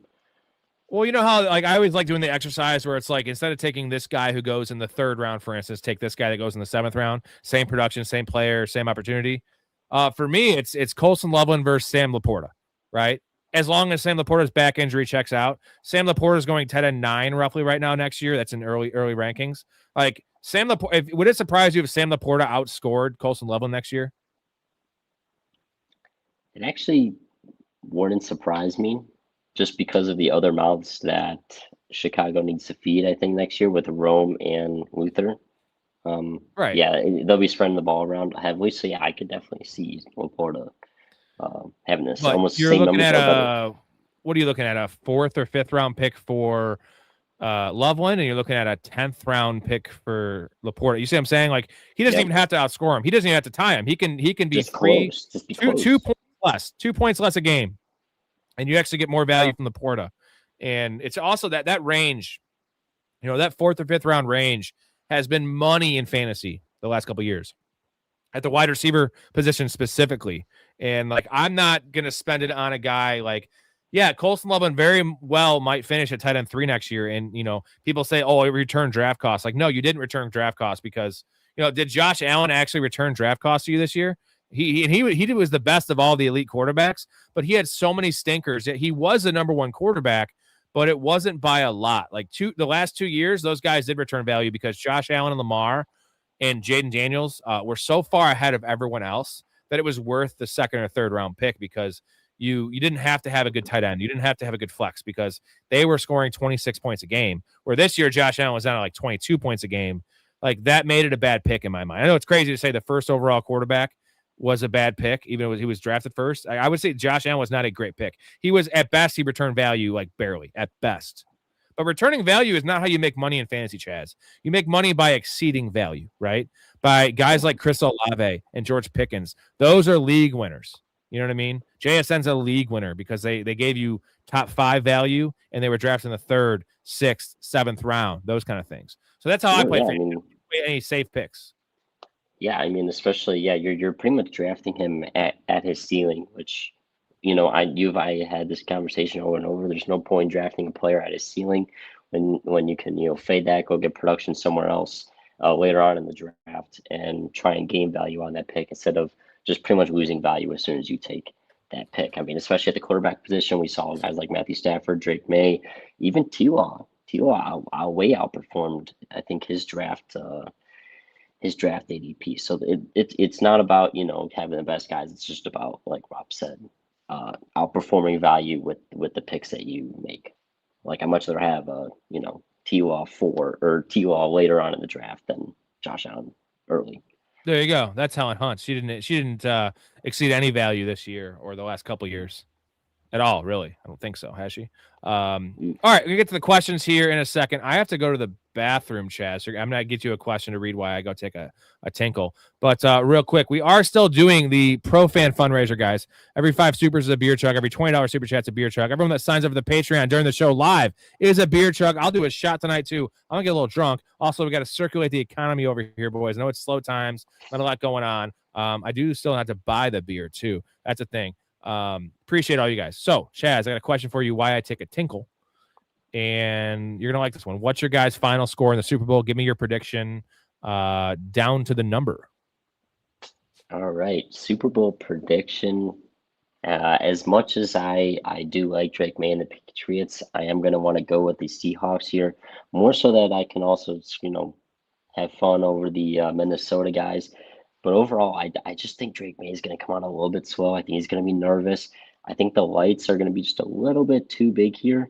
We saw them struggle a lot in that AFC Championship. I understand the end of that game was, tough, but they're going up against a better defense, in my opinion. The Seahawks are way better defensively. It's going to be rough to consistently move the ball down the field, which I think they're going to have to do with how the Seahawks offense is also rolling. They have all facets going. I mean, I know Rob was saying that Tiny Dancer's been absolutely amazing this year, or sorry, not this year, ever since Sharps went out, which kind of boosts his dynasty value. But that offense, the Seahawks offense is rolling and their defense is rolling, and we saw last game how the Patriots kind of slowed down a little bit. I just see Seahawks taking this. I'm going to give a number. I'm going to go 31-17. That'll be my final number. Wow. I'm going to go 27-20 Seahawks. And I think this kind of scares me, though, just because opening line -5. Okay, now it's down to 4.5. But I feel like nobody's picking the Patriots in this game. Like, no one's giving him a shot. And Drake May is that guy that hasn't shown it the last couple of weeks, but he is a guy that can take the team on his back. And the defense is fine. Mike Vrabel's a good coach. Not so much a good X and O's coach, but I feel like he's such a good motivator. And this is a big motivating point, right? And no one's picking him. Like, nobody. I can't wait to see no one's picking the Patriots. No one wants to go on that limb because it could be a bloodbath. They could also win by 3 points. I'm going 7-point victory. I want to get your take on. I'm actually hoping it's closer too because of my bets. I'm not releasing my other 2. I have 3 plays in this game so far, boys, but I do have one that I've released early just because it's a FanDuel special, and the odds are already going down, so I want to get this out to you guys now. I want to hear what your thoughts are. So it's Drake May and Sam Darnold to each record 15-plus passing yards in each quarter. It's plus 120. It's wild that it's plus 120. I thought this would be minus 120. It's down to like plus 105 right now. So if this game's close, there's no way this doesn't hit, right? Yeah, if it's close, I don't see this. This is close. They're going to be having to pass in the ball I just looking at this, I'm kind of stunned. I feel like this is kind of like one of those where it should be, minus 200, somewhere around there, especially with how the line's moving. Because, if the game's close, right, it's hitting. And then the worry is first and third quarter. Because second quarter and fourth quarter, if the game's close, you get those extra possession for each team because teams are taking timeouts and shit. So as long as neither team has a really long drive and it's not like 2-3 and out for the other team, that hits. So I love that bet. I can't believe it's plus 120. Just seems too good to be true. Now, Storey says he hates the specials because they're giving that for a reason. My counter to that is I hate the DraftKings specials of Shea Gilgeous-Alexander boosted from minus 110 to plus 150 on his points. That is different because that's they're specifically targeting one bet. This is just more variables, right? And I had a bet like this earlier in the year on the show. It was Derrick Henry to have, 15 plus rush yards in each quarter? It was like plus 130, and it was in a game they were favored in, and he hit. And it's one of those where a lot of things have to happen for it to hit. But in this case, 15 yards passing. And I know there's different games, right? And real quick, on my take here that everyone's like, well, the Patriots can score on the Seahawks. Their defense got exposed last week. The Rams know how to play the Seahawks. Matt Stafford has that team's number. Yep. This is a different situation. But that game, I want to say each quarterback had 40 or 50 plus yards in each quarter. You know what I mean? Because Darnold had 330 and they both had 330 plus. So I don't expect that to happen. I don't need that to happen. I need him to have 200 yards and just balance it out. I have one more. This doesn't count for the official show. This is a sprinkle right here.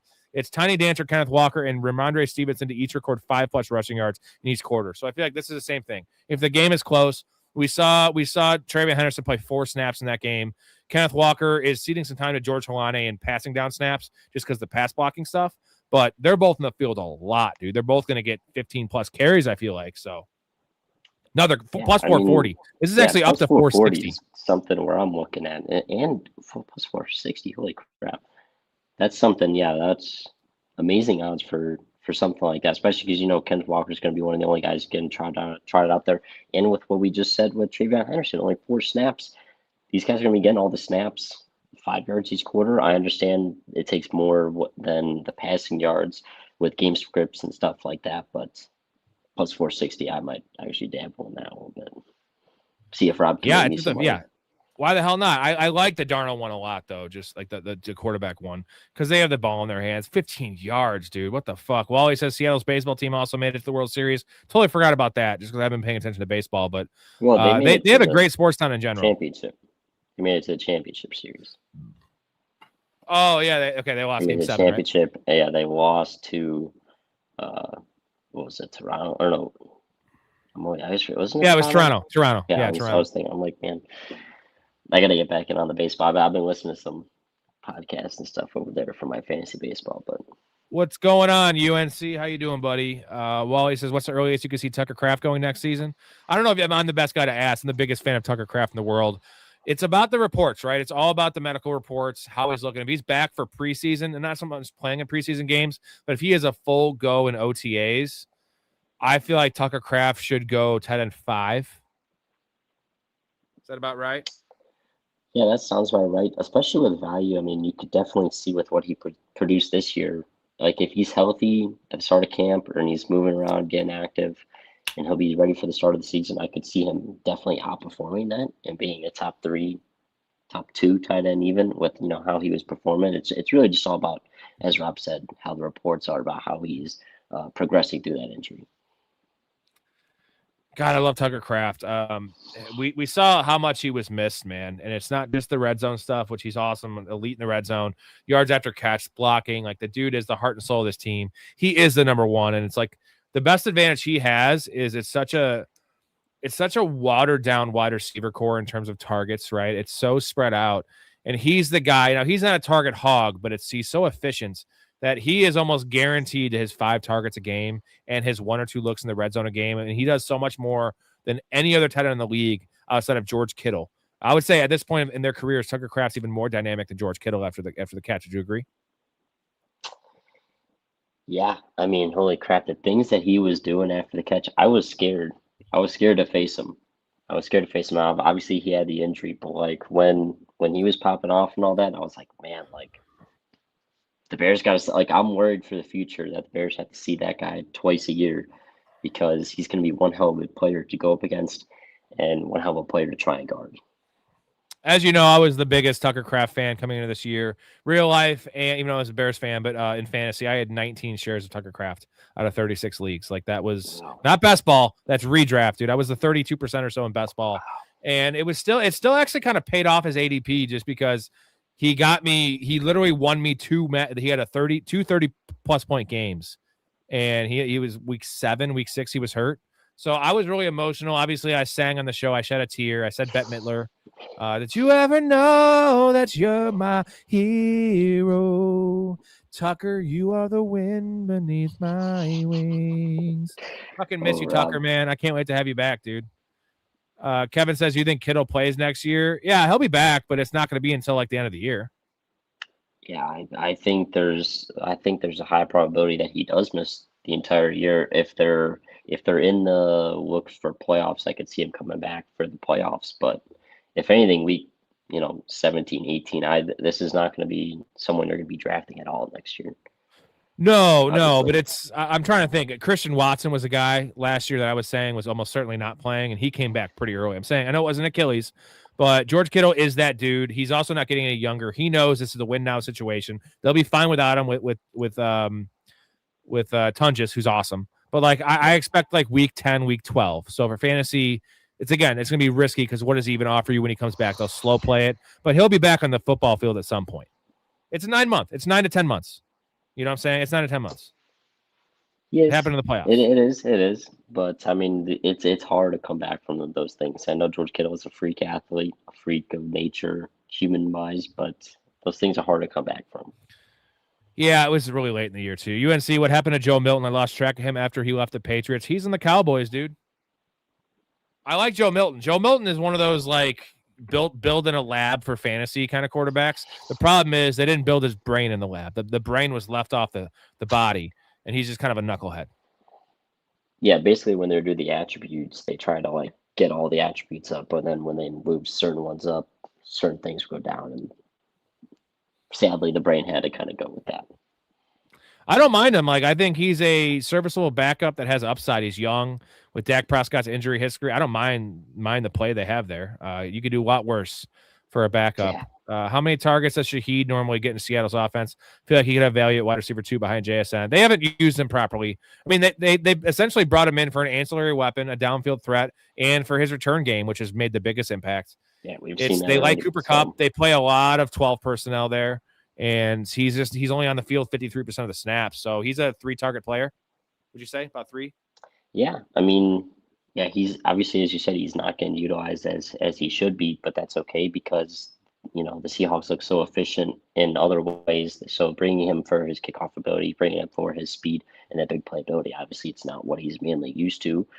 He does do that a lot normally, but the offense is flowing, so they don't need to switch things up and all of a sudden start getting him the ball more than 3 targets a game.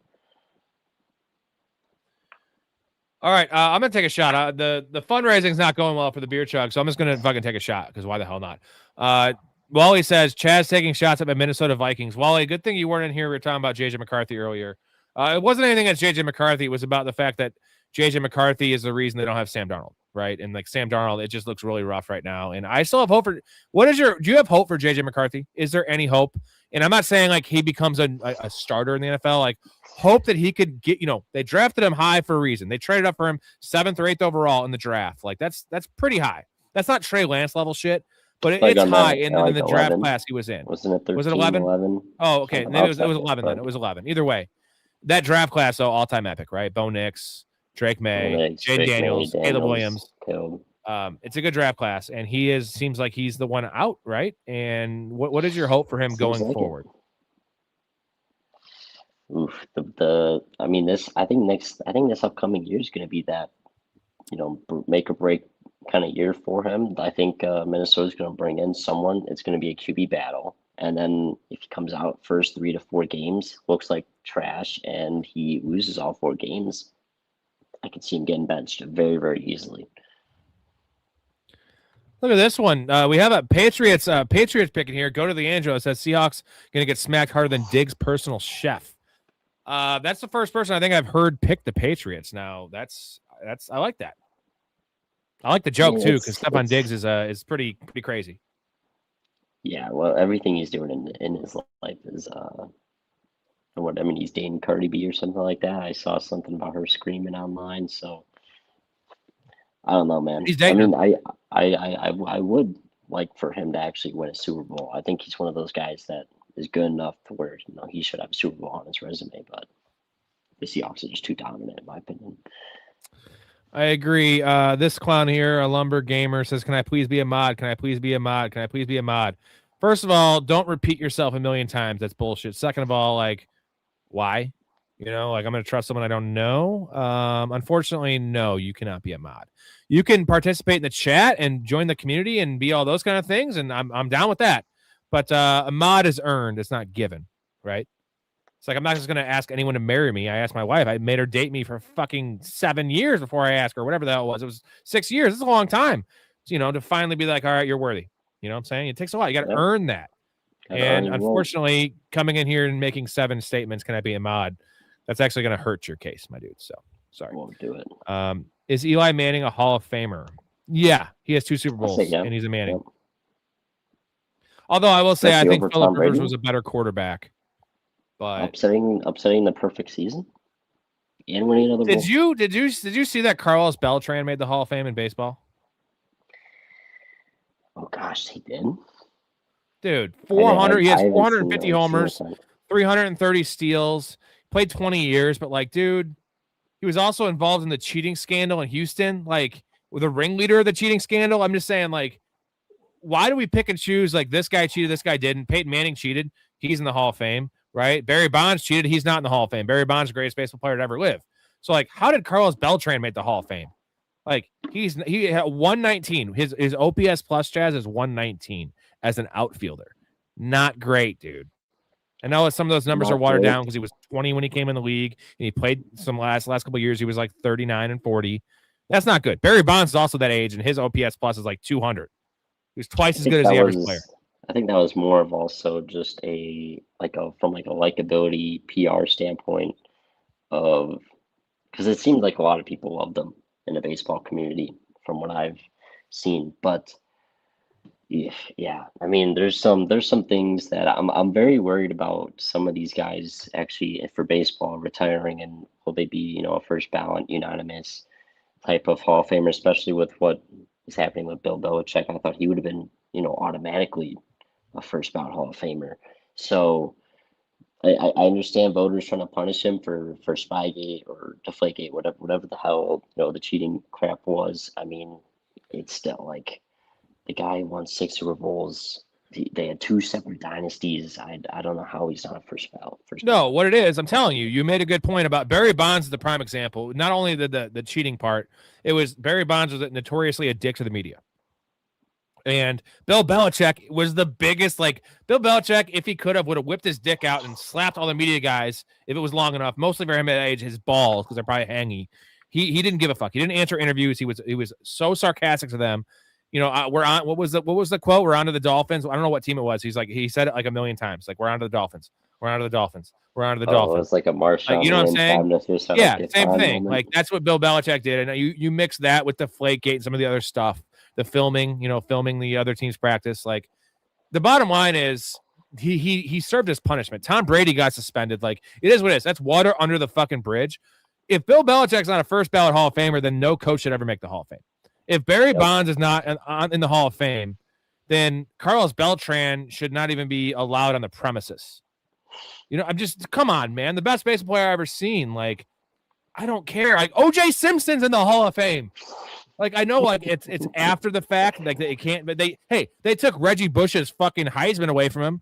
They can't take O.J. out of the fucking Hall of Fame. I mean, just saying, fucking separate the art from the artist. Separate the bullshit from the playing, in this case, the coaching. And that would tell me Bill Belichick is like the definition of a Hall of Famer. I mean, he's the best coach that ever lived. Like, you could say Tom Brady made Bill Belichick. I could say Bill Belichick made Tom Brady. I'm not saying I agree with either of those. I think they made each other. And without one, there's the other one doesn't exist. Bill Belichick would be a good coach. Tom Brady would have been a good quarterback. But, like, they would not be all-timers. And like that, you can't have one without the other. And anyone says differently is a fucking idiot, because coaching fucking matters. Like, look at who he was throwing to those first couple Super Bowls. Yeah, and then David going back to your point, I mean, I feel like a lot of voters can't just put their personal feelings aside, which I don't know how you can't do that, and just look at the stats, look at the numbers. People have, it seems like they have a tough time doing that nowadays.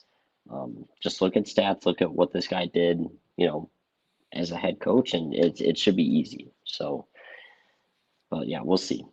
We'll see what's going on. It's also the fact that Bill Belichick was essentially the president of the Patriots. Like, some coaches just coach. Bill Belichick had his hand. Now, it went bad towards the end, right? His draft picks were awful misses, right? N'Keal Harry comes to mind. But early on, the way he rotated that roster and just he always let guys go a year too early instead of a year too late. Like, he was beyond a coach. He was the Patriots. And like, that's the thing. Like, again, people don't know football. These people voting, I'm not saying I know more about football than anyone, but I also have common sense. And like, common sense just tells you in general, common sense, Bill Belichick, all-time coach, like the best coach ever. Maybe Bill Walsh, right? Maybe Parcells, but Parcells didn't have the longevity. I'm sorry, you just can't. Jimmy Johnson might have been there if he stayed around longer, but like, bottom line, Bill Belichick, all-timer. That's insane. Brian Payton in here. I do remember you, dude. I don't remember your take, but if you said it, I believe he says, not sure if you remember me, but I said Seahawks make the Super Bowl before the season started. Hopefully I really hope you insane odds. I hope you bet that because we talk about the show. If you bet $10, it was 220 to 1 them to make the Super Bowl. I don't know. That's not verified by me. I could look it up, but 220 to 1. So them to win the Super Bowl was probably like 400 to 1.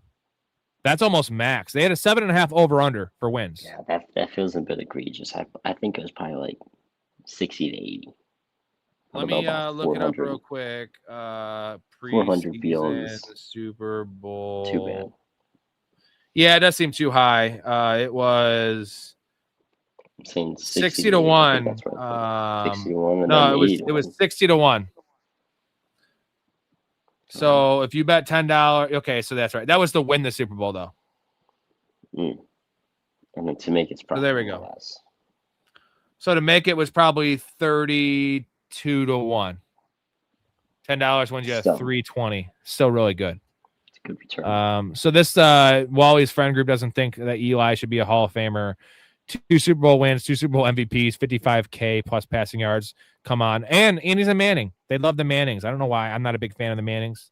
Mostly because my Peyton Manning hate the fact that he's a documented steroid user and he has a sexual assault on his resume. Not on his record because he didn't get in trouble for that because he was in college. You know how those college towns sweep things over. You're going to shove your nuts in anyone's face. Heavily sweep things under the rug. Yeah. Especially back then.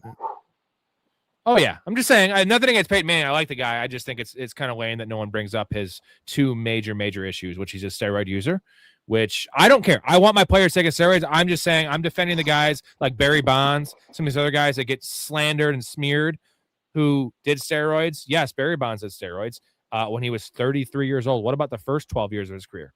Peyton Manning did steroids when he was 37 years old, 36, whatever. He still did it for the last 3 years and won a Super Bowl because of it. So. Sorry, Peyton Manning fans. I think with Barry, it's so much. It's like the thing is, you can ask pretty much anyone who knows baseball who's the best hitter ever, and literally everyone will tell you Barry. And yet he's just not in the Hall of Fame. So it speaks volumes to, the voters of that Hall of Fame committee. This is good. MVP Belichick in the Hall of Fame for relationship age gap. Yeah, he's right up there with. Now here's the thing. He has one example of it, which, good for you, Bill Belichick. I don't know. First of all, that's weird. Like, I understand why 22-year-olds want to date Leonardo DiCaprio. And he's 50, whatever, it's 30 years older. Yeah. I understand that because he was in Titanic. It's Leonardo DiCaprio. He's not 5 years old. Bill Belichick has zero sex appeal. He is a fucking old as dirt. He's not Hugh Hefner. He's a farthest thing from Hugh Hefner. Yeah, but I'm saying Leo has money appeal. He also has legendary appeal. He still has, he doesn't wear deodorant. But I understand why, like, these star fuckers would want to fucking be with Leo. Why would anyone be with Bill Belichick? That is wild shit. And yes, Hall of Fame, because that's it's 50 years, right? He's 50 years older than this broad? Yeah, I think so. It was 24, 26 to, mid-70s. So, I don't even know what's going on with that. But it's definitely just because of money. That's what I'm thinking. Peyton says $100 would be $6,100. I looked it up. We can't go back. Brian, you can go back on the old streams. Unfortunately, I've been streaming every night for 3 hours since the preseason. So, like, you're going to have to go through, like, hundreds of hours of video, like 1,000, whatever the fuck. It's been a lot of hours, and I don't know exactly which one. So, I can't go back. I'm in charge of the channel. I can't go back and just click your specific comments. I'm also kind of Amish. So again, I wish I knew the thing, and I do take your word for it. Hopefully, did you bet it, Brian? Because I really hope you bet it, because that'd be awesome. Yeah. Anyways, over under times. How many times do you think Bill Belichick is fucking this young girl? And she's of age, of course, but how many times do you think he's fucking her per week, and how long is he lasting? That's the biggest question. Like, he's probably lasting like 30 seconds, and it's probably awful. Can you imagine getting fucked by Bill Belichick? Chaz, try to imagine. Imagine being fucked by Bill Belichick right now. Just try to imagine it. Tell me everything. Okay, they were both here. They were both inside me. Eduardo was in my mouth and Luther was in my butt. Oh my God, no, don't tell me everything. What? No! What? Damn it, Bonnie. Eduardo who? Sanchez. Holy shit. Tell us more. Then Luther went in Eduardo's butt for a while. Tell us less. Tell us less. Then they both completed on each other. I was left out of the finale. She was left out of the finale. That's kind of how Bill Belichick's girl feels. She's always left out of the finale because she's like, "Is it in?" And by the time he says yes, he already came. That's the Bill Belichick way. Do you think he needs a pump? Well, he's taking copious amounts of dick pills. The special you squeeze the balls, pumps up. No, that you're thinking of the old Converse shoe that used to have the pump on it. Remember that? I mean, you're probably a little too young. There was a pump shoe that would pump up and make it tighter. Or you're thinking of the Austin Powers penis enlarger pump. That was a thing. Swedish made penis enlarger pump. But Bill Belichick, beyond the fact his age, there's certain people where you just can't picture them fucking. You know what I mean? There's certain people you can. Like Bill Belichick's one you cannot picture fucking. Like him talking dirty. Like what would it be like?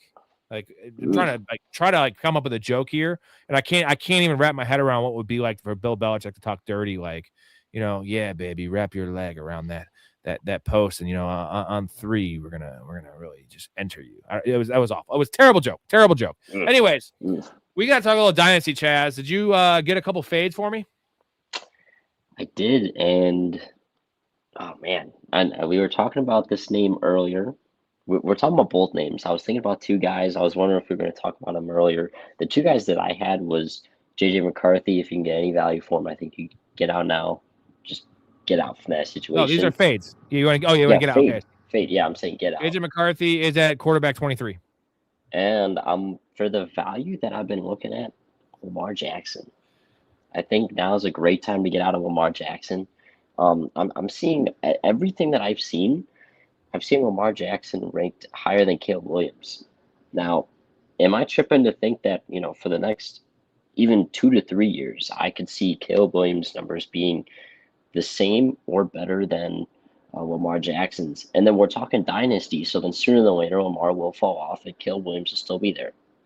I think Caleb Williams should be ranked higher, but that's just my opinion. If anything, go get yourself another elite quarterback. Go save yourself 4 to 5 years on that quarterback carousel. Go for, Trevor Lawrence, Brock Purdy, maybe just try and get more on top of those guys for Lamar Jackson. But I think he's just valued way too high for how old he is, the injuries type season that he's had. I think the fall off is coming soon. That was going to be my fade just because he's listed at quarterback 4 on Fantasy Pros right now. That's insane. Absolutely insane.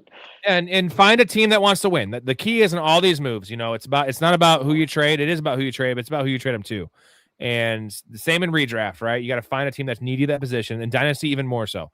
Find a team that's really needy and is win now mode that needs a quarterback. Those 2 things combined gets you a maximum for Lamar Jackson. My fate is Jalen Hurts. Quarterback 7, bro. Quarterback 7. That's another name I was thinking about. Do you think they're going to ban the tush push this coming off season? I don't think so. I'm but still, fairly certain they're going to ban it.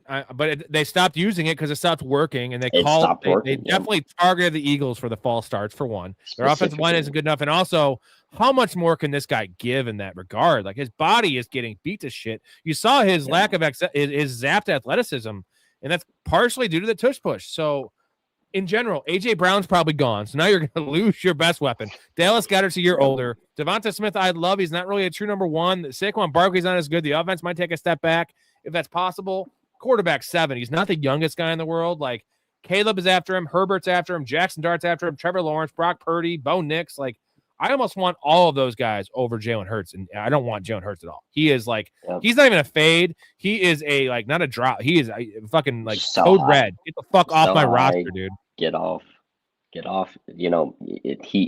probably helped you win these past couple of years if you had him in Dynasty, and now is when you exit, and now is that perfect time to exit.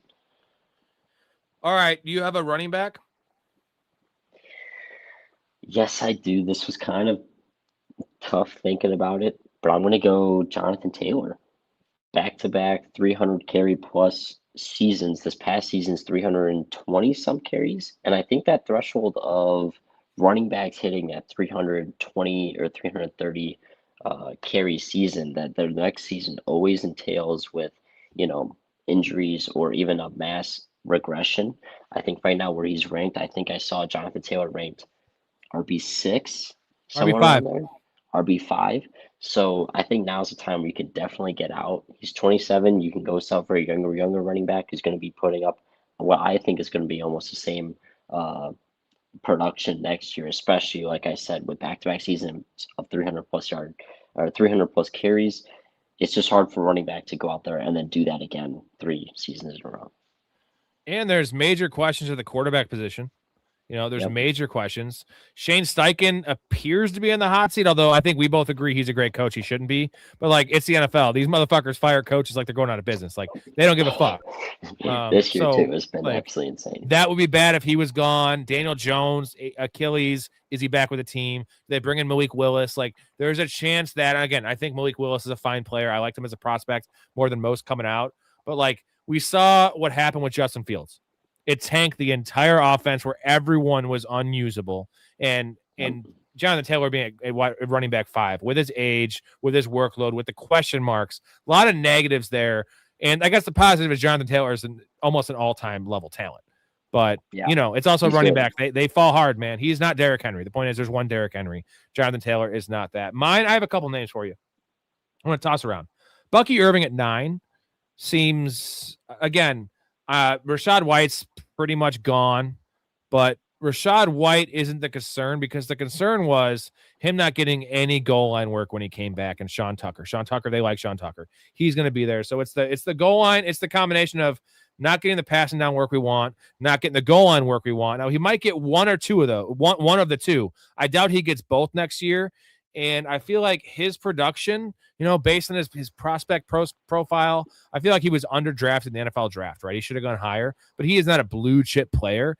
And the film was great his rookie year. It was also under Liam Cohen, dude. Liam Cohen, look what Travis Etienne did this year for the Jaguars, and look at the year before Travis Etienne. So, I feel like it's a combination of things, and Bucky Irving is not the player we thought he was going into this year. And running back 9 is insane. Chase Brown under him, the fuck out of here. And the other obvious name is Travion Henderson at 11.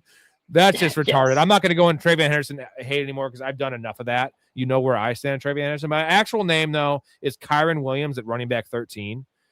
This is an easy one for me. Easy fade for me, dude, because Blake Corum is not going anywhere. They do draft a running back every single year, and Blake Corum it's a 50-50 split next year for me, in my mind. And a team that likes to throw the ball. What do you mean, really? We saw that down the stretch.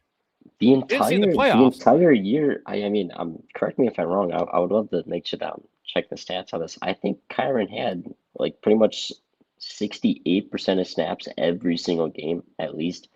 Not during the stretch of weeks 11 through 16.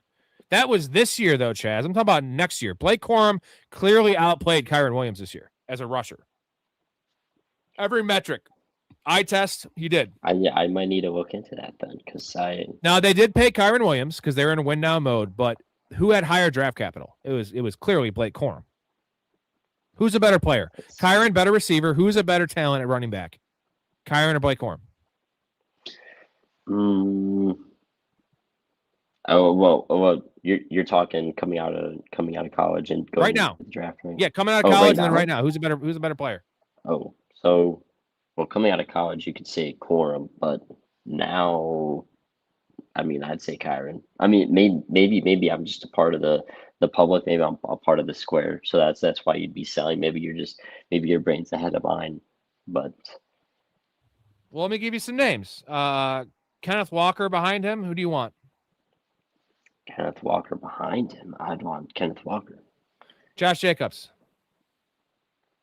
I've seen people wanting to sell him. I'd actually want Josh Jacobs over Kyron. Saquon Barkley. I go Kyron. I go Barkley for the next 2 years. It's easy. Quinshon Judkins. I'll go Judkins just because I can really see Judkins becoming a bell cow. All those guys are below him is what I'm saying. That's why he's a sell.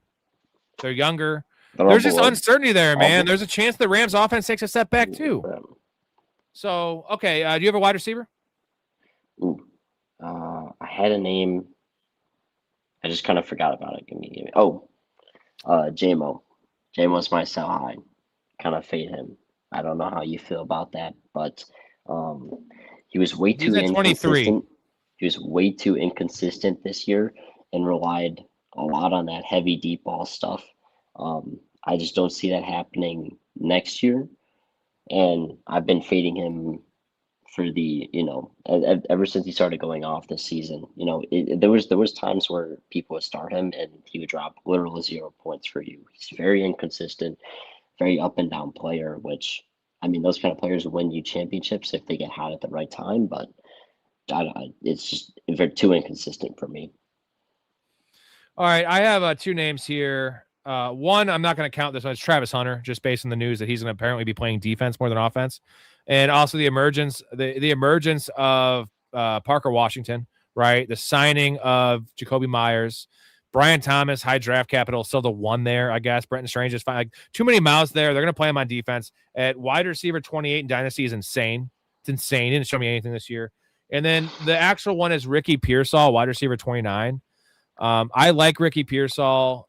I like the system. I like Brock Purdy. Ricky Pearsall is a soft dude. Like, he plays hard. I'm not saying he's a pussy. I'm saying his soft tissues are very soft. He gets hurt more than anyone in the world. He is essentially a Jalen Waddle type that just can't stay on the fucking field. And he actually misses games, and he has barely played in his career. Take the gunshot aside, man. Ricky Pearsall hasn't showed me. I like the talent, but you still have Juwan Jennings there. You're still going to have George Kittle at some point coming back. Like, they're going to draft somebody else. Ricky Pearsall at 29, I don't want a guy that's injury prone, very injury prone, that hasn't proven to be able to stay on the field. So that's my guy there. And then, Cortland Sutton at 34. I'm not going to talk about him. I have a tight end I want to mention, though. I might have 2. So TJ Hawkinson at tight end 13. The fuck are we doing? He's only like 29 years old, but I feel like the dude's 50. He's awful. He's tied to JJ McCarthy. Like, he looks bad. His numbers are bad. He's never been a touchdown guy. I think the most touchdowns he's ever had is 6 one time. Other than that, it's like 3, 2, 4. Dude, I want nothing to do with TJ Hawkinson. You just saw Justin Jefferson have an awful year because of that offense and JJ McCarthy. And TJ Hawkins is actual bad at football. He is bad now. Like, those routes this year, he just looks zapped of everything that he used to be. So that's my number one fade. And then I have one other name here. Is who the fuck was it? Maybe I don't. Let's see. It's just TJ Hawkins. Give me my name? Yeah, what do you I'll got? give you my name. I'm going to go Dalton Kincaid, tight end 10. I just don't see, I mean, pretty much the stars aligned for him this year with, nobody, with pretty much no help. He pretty much had no help. I know he was injured a lot this year, but still, I mean, pretty much the stars aligned, and he came out, was injured a lot, didn't play a lot of snaps. I know in the games that he had some amazing games that I'm obviously looking at here, but I think that's a very good sell high for me. Go and grab your money from him. I think they're going to bring in somebody. I think they're going to go all in on the offensive side, and I think we're just going to see his production dip even more. Well, not even more, but we're going to see his production dip from what it was this year. The only devil's advocate argument I'd make for that is that I don't know if you saw the report that Kincaid and Dawson Knox are both playing with torn PCLs all year. They came out and said that. I see that report. Really? Yeah, and somehow Dawson Knox played the entire year, I think, but Kincaid was in and out of the lineup. He missed like 3 games in the middle of the year. Yeah. So that's the only counter to that is that like Kincaid still had a decent year playing hurt, and if Dawson Knox leaves, they'll bring someone else in. 10, yeah, I'd much rather have Kincaid though than Hawkinson. Would you agree?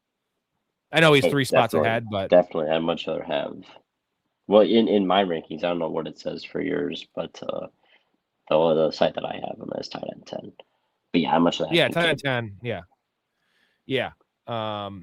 Okay, that's the only names I had. I guess I was looking at Mark Andrews, tight end 20, but I'm not going to fade tight end 20. It's still Mark Andrews. Yeah, and tight end 20. It's Mark Andrews. Yeah, I see likely leaving. Do you think he'll be? Do you think that's actually a buy? Tight end 20 or tight end 21 around there is where likely's ranked. And that's a buy, bro. Yeah, that's what I'm saying. He's got the skill set that fantasy, dreams are made of, dude, because he can't block, and he's essentially just another receiver. He's essentially a Dalton Kincaid, right? That's what he is. Yep. So but we'll see where he goes. He just gets more. Yeah, we'll see where he goes. But I mean, he's still only 25. About to turn 26. I think that's a great buy in Dynasty. Buy low. I love it, man. I can't wait for our Dynasty League. We still have 2 spots available, gentlemen. If any one of you guys want to get into the Dynasty League, let me know. Drop a comment in the Discord, and we'll make that happen. 2 spots open. It's going to be super fun. Let's get a couple more comments before I let you go, Chaz. I'm going to be getting off as well. So Wally says, someone already won y'all's fantasy playoffs. Well, Chaz and Jonathan are, it's between those two. So it's those two. You have all Patriots. He has Sam Darnold and JSN. So you're up by like 20 points. But if they have if there's 2 touchdowns by JSN, you're probably losing. It's very possible. If JSN goes off, that means Darnold's going off. So those 2 combined, it kind of sucks. Unless, May and the other guys have 3 passing touchdowns, then I'm pretty much losing if JSN gets 2 touchdowns. But if he doesn't, I pretty much have it locked up. Yeah, it's a 21-point difference right now. You know what's funny is we would actually be right there with you. I mean, obviously we had all the Rams players that got eliminated, but we took Travion Henderson in the 3rd round. Okay, we could have taken Kenneth Walker. If we had taken Kenneth Walker, we're winning the league. Yeah, because Travion Henderson has 12 points. He has scored 12 points. But you know what's funny is it was the right pick in theory because we're going to get 4 games out of Travion Henderson, which is the goal, and he might score 15 total points in PPR in 4 games. What the fuck? Travion Henderson, you fucking suck. Like, how, dude? I'll say this. If you could have told everyone drafting, hey, Travion Henderson is going to be in Super Bowl, not discounting also all the other Patriots guys, but if you said, hey, Travion Henderson is going to play 4 games, he would have been drafted top 10, you think? For sure, 4 games in this kind of league. Yeah, you would think so because running backs are scarce, and he has a pass catching skill set. We've been told. God, he's bad. The problem is we took him over Ramondre Stevenson. That was a bad decision. But I mean, dude, it was supposed to be a 50-50 split. And give me the explosive guy. You know what? Sometimes I don't listen to my advice. It was actually me. Me and Storey both made that pick, but I feel like I was the one that was more clamoring for it. And sometimes we make mistakes even on guys we hate. MVP says, how do we feel about Genty next year for redraft? Where would you rank/take him? I mean, full PR here. He's a 1st-round pick for me.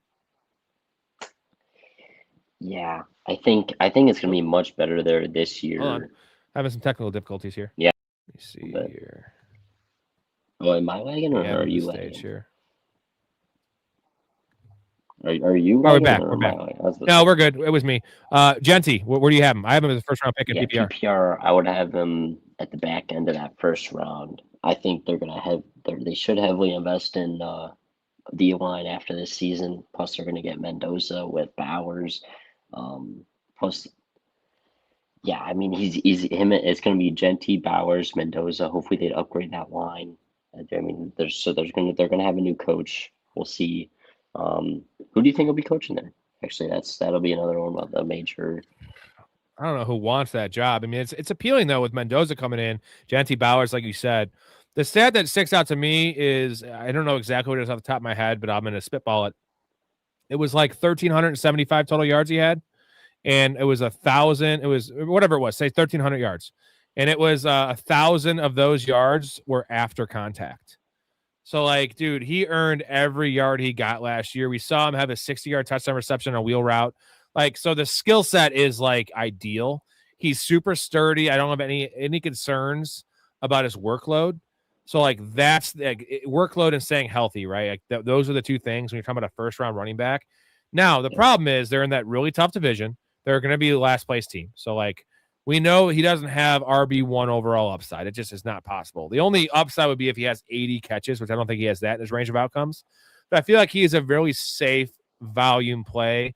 And once you get past the top 5, like we talked about, the big boys there, Ashton Genty is giving you that touch ceiling that you're just not getting anywhere else. It's the last of the dudes.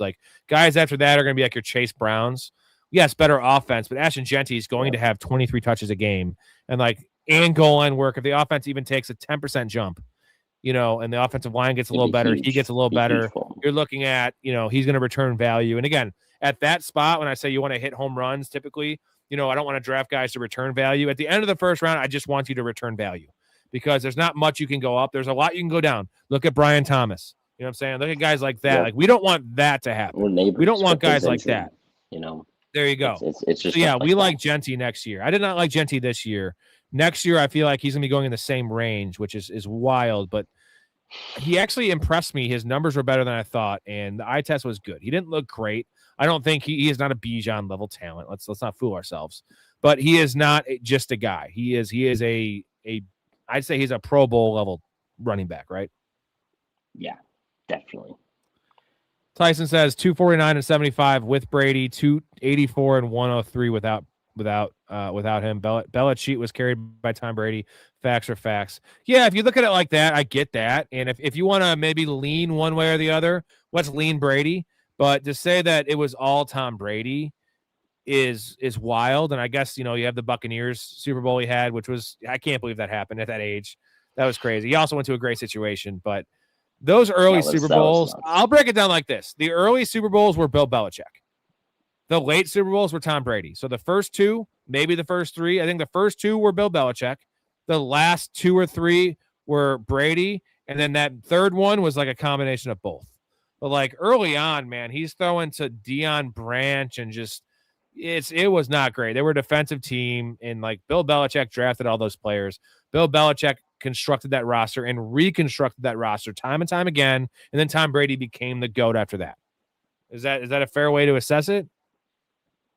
Yeah, and then also when we're looking at win-loss, I think it's also important to point out, would you have Eli Manning in the Hall of Fame? Because Eli Manning over his entire career, I think, wasn't he just in the regular season, he was a 500 level, like career-wise quarterback. Yeah. So win-loss records, all that, it means a lot. But if you have him in your Hall of Fame for winning 2 very important Super Bowls, you got to have Bill Belichick in there for winning 6. That's what I'll say. Yeah, I don't think the argument's either that Bill Belichick's good or not. The argument is mostly like who is more responsible for the Patriots' dominance, right? And Robert Kraft has to be nominated too, because Robert Kraft, I know let's joke about the guy getting hand jobs and fucking massage parlors. That's pretty funny. I do, especially when you're 80 years old. That's funny as shit.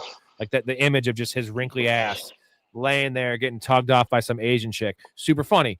But he is the ideal owner opposed to a Jerry Jones where he just sits back. He hires the right people. He lets people do their jobs. That's what we want of owners and CEOs. Too many times these guys have their hands in everything and they want to get the credit. Robert Kraft's totally fine with just winning and he's going to get the credit because he owns the fucking team. That's the way it's supposed to happen. Where Jerry Jones wants to have the credit for, that Herschel Walker trade was my idea. Bull fucking shit, Jerry Jones, you fucking idiot. Like, that was early in Jerry Jones. He doesn't know football. He still doesn't know football.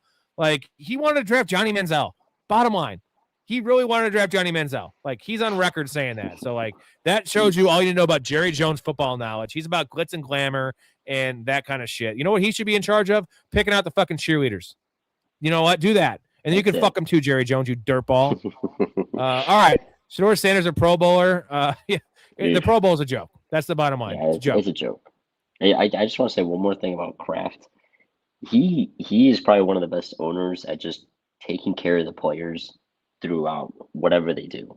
Emotionally, right? Everything. Do that so well that he's a great owner in that he stays out of football operations, but he makes sure that his players are well taken care of on and off the field, and make sure that they are having the best experience that they can, put them in the best situation to win football games. I think the word is family. You know what I mean? Like he cultivates that environment. And that's the shame about the Aaron Hernandez situation, is that it's not like Aaron Hernandez had an owner like Jerry Jones. He had a guy that he could have gone and talked to. Now, obviously, his coach was a guy he couldn't go and talk to because Bill Belichick's not giving anyone good life advice. You know what I'm saying? But his owner is a guy that could have done that and would have done that had he had the balls to be like, because I know he went to Bill and said, I can't, this is too close to Bristol, my hometown. Like, I need to get out of here.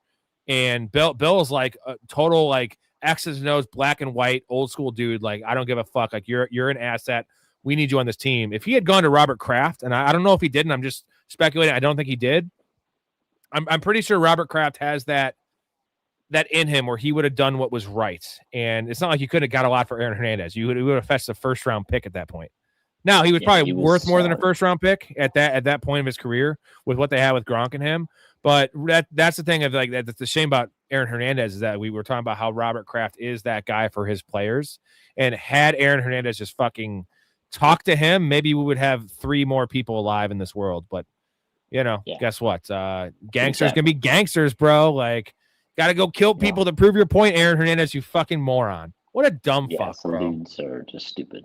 It sucks. It sucks. The thing is, if you have that much money, have your friend pull the trigger, and then you can fucking blame him, and you can pay his family off, and you can not go to prison, but you got to be the tough guy. It's actually not. You're not really a tough guy when you kill someone with a gun. You know what's tough? Beating the fuck out of someone with your fists. Shooting someone, does that make you tough? Nope. I don't think so. That's like the same thing as like hitting a woman. Like, doesn't make you tough, makes you a pussy. Using a gun makes you a pussy. So Aaron Hernandez, rest in peace, I guess. You're a pussy. I'm getting a little fired up here. I'm always kind of fired up. This is not first take though. These are actual takes. Tyson at 6 ships with the Patriots, 31 playoff wins. Facts are facts. They're talking about the Brady Belichick thing still. A couple more questions here, then we got to get off. Jay, start 2. Shaheed, Cup, Booty, Douglas, or Williams. Is that it's Kyle Williams? I'm gonna go Booty. Oh man. Douglas's number's 11.5 yards on FanDuel in DraftKings. So I go Cup at least. Right? It's probably Cup and Booty, dude. It's a safe play. Cup and Booty. Guys play the most. Yep. Cup has touchdown equity. I mean, yeah, give me those 2 guys. Although Keyshawn Booty is going to get a lot of Christian Gonzalez. But we saw in that game, Christian Gonzalez can get burned deep. I love Christian Gonzalez. Good player. You mean Cup? You mean Cup? Oh, yeah. Christian Gonzalez and a Guardians player. My bad. No. Actually, I think that's going to be Shaheed getting a lot of Christian Gonzalez. So I don't know who he's going to guard because Shaheed is not a guy you need to take out of the game. You just need to kind of shell coverage him over the top. And JSN is just, you cannot shadow JSN. You can't. He lines up everywhere. He's always in motion. You can't. So, and there's no one to shadow. Like Chris, you can guard Cooper Kupp at this stage of his career with a linebacker. Like, AJ Barner's doing nothing. Like it's a weird. That's the thing. You're almost taking out because of the way they play offense. You're almost taking out their best weapon and New England's defense. You know what I mean? Like, and there'll be plays where Christian Gonzalez is on JSN, maybe 50% of the time. But when they're playing zone, not going to be on him. When he's in the backfield, not going to be on him. When he's playing flanker, not going to be on him. So it's going to be interesting to see. Wally wants to join regular redraft league. Believe you said $100 buy-in. Yeah, Wally, depending on how many people are down, we're going to have multiple leagues with different buy-ins. We'll have a $200, $100, $50. I don't think I want to do lower than 50. That's too low. I think 50 is too low already. I like to play for 250 personally because I'm a fucking big old badass. I like to win the money, Yeah. That's smart. Nathan says, what do you do during the off season? Man, I jerk off a lot. I watch a lot of movies. I take my dogs on walks. Oh, you mean on the show? What do I do on the show? We still do 4 shows a week. Me and Chaz were just talking on Wednesdays. It's going to be Dynasty Diner, the Dynasty Diner. What do you think about that? Nice name? I like that name a lot. Dynasty Every Diner. Wednesday, once the season's over, we do a Dynasty show, and other stuff can be talked about as well. The thing about this show is there's no rules. We let the chat decide what we do, but there'll be a couple of football shows per week, and then we do every Monday is Movie Monday, where we break down a movie. We're gonna do a Star Wars month. We're doing Tropic Thunder this Monday coming up with superfan Jason. Shout out Jason. Me, Ray, Storey, and Jason. So you'll have that on Mondays. Me and Ray are gonna do a show or whoever on every Saturday night called Open Bar, where it could be anything. We'll talk football, we'll talk porn, we'll talk whatever the fuck you want to talk about. Pamela Anderson Prime shit, whatever. Open Bar. So there's still 4 shows a week for you guys, and then let's not fool ourselves. We have free agency in March, right? Is combine in February? I think it's early March. And then we have free agency, then we have the draft. So like there's not really an off season, guys, because I start doing in May, I start doing best ball drafts like every night. So I'll be streaming here every night with best ball drafts. And then starting in June, maybe mid-June, we'll start with our actual football content with our guests like every day, just talking. You fucking know what we do here. So it's not a big break here. We're still gonna get 4 shows a week. So if you're debating supporting the show and getting the Patreon, I know the bets are kind of going to be There's not a lot to bet on. I'm not going to bet on NBA. I'm going to wait for the NFL. We made a lot of money this year. Going to make a lot next year. Get in now. The price won't go up for you. If you wait next year, it will go up a little bit just because we did make a lot of money for a lot of people. Ron says, who would you pick if you had the number 1 pick in fantasy football next year? It's Bijan. It's Bijan. I think it's for sure Bijan. I'm telling you, I would consider Gibbs. Here's the scenario I consider Gibbs. All right. If Tyler Algier comes back for some reason, he shouldn't. If he comes back to Atlanta and David Montgomery leaves, I'm picking Gibbs. That would be the only situation. I'm just saying. There you go. It is a possible situation. But even then, I still think it's a toss-up. I mean, Bijan was getting 200 yards a game towards the end of the season there, like consistently. Just get racking up yards. I mean, the guy is an absolute workhorse, and he doesn't get hurt. So taking that into account, I mean, it would still be a 50-50 option, even if Monty leaves and Algier stays, in my opinion. Yeah, Ron, we broke it down. I'll break it down. There's a top 5. There's a clear top 5, at least in our minds, and also just if you look anywhere else. I think it's a top it's 2. 2 running backs. It's Gibbs. Well, so Bijan, 1, and then Puka, JSN, Jamar Chase, Jahmyr Gibbs. Those 5. Kind of whatever order you like. I think that Gibbs and JSN would be the 4 and 5. I think those are the 2. That's a tier break. If you want to go that, I think they're all in the same tier. But those are the 5. Then after that, now we're looking at CeeDee Lamb. I'll say this. If George Pickens goes somewhere else and it's back to the CeeDee Lamb show, I would want CeeDee Lamb possibly over JSN. I put it at a 6-man tier then.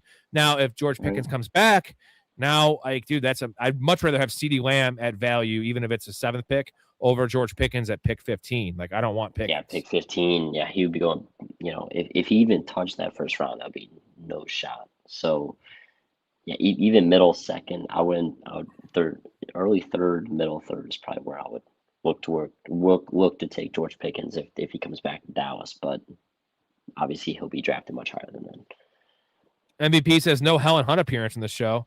I put her up. I put her up a couple times, bro. I always put up Helen Hunt. There it is. You like seeing her. Oh, there's Twister. You like seeing her. He likes it.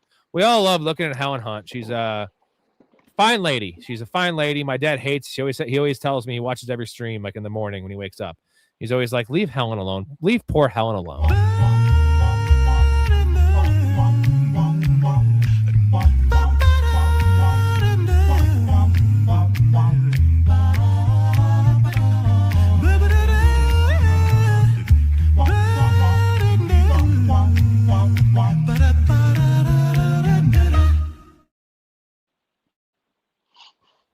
Oh, she's still on there too. Let me remove Helen. From the stream here. All right, last couple of questions. Chaz has some stuff to do in the morning, and I've been on for 2 hours and 13 minutes. I've also made 99 cents in the show, so it's not going very well. It's not a lot of money. Not very well. So David says, I have the first pick in Dynasty League. Which rookie is a must draft? So it's Mendoza if you need a quarterback, but if not, it's Jeremiah Love, right? Yep. I mean, I could still argue if it's a 4-point passing. No matter what, you're going Jeremiah Love. But then again, in Dynasty, the key for me is to never draft by need. You always draft the best player available, and I think that's going to be Jeremiah Love. So because Dynasty works a lot different than drafting for need like a normal draft. So I draft best player available.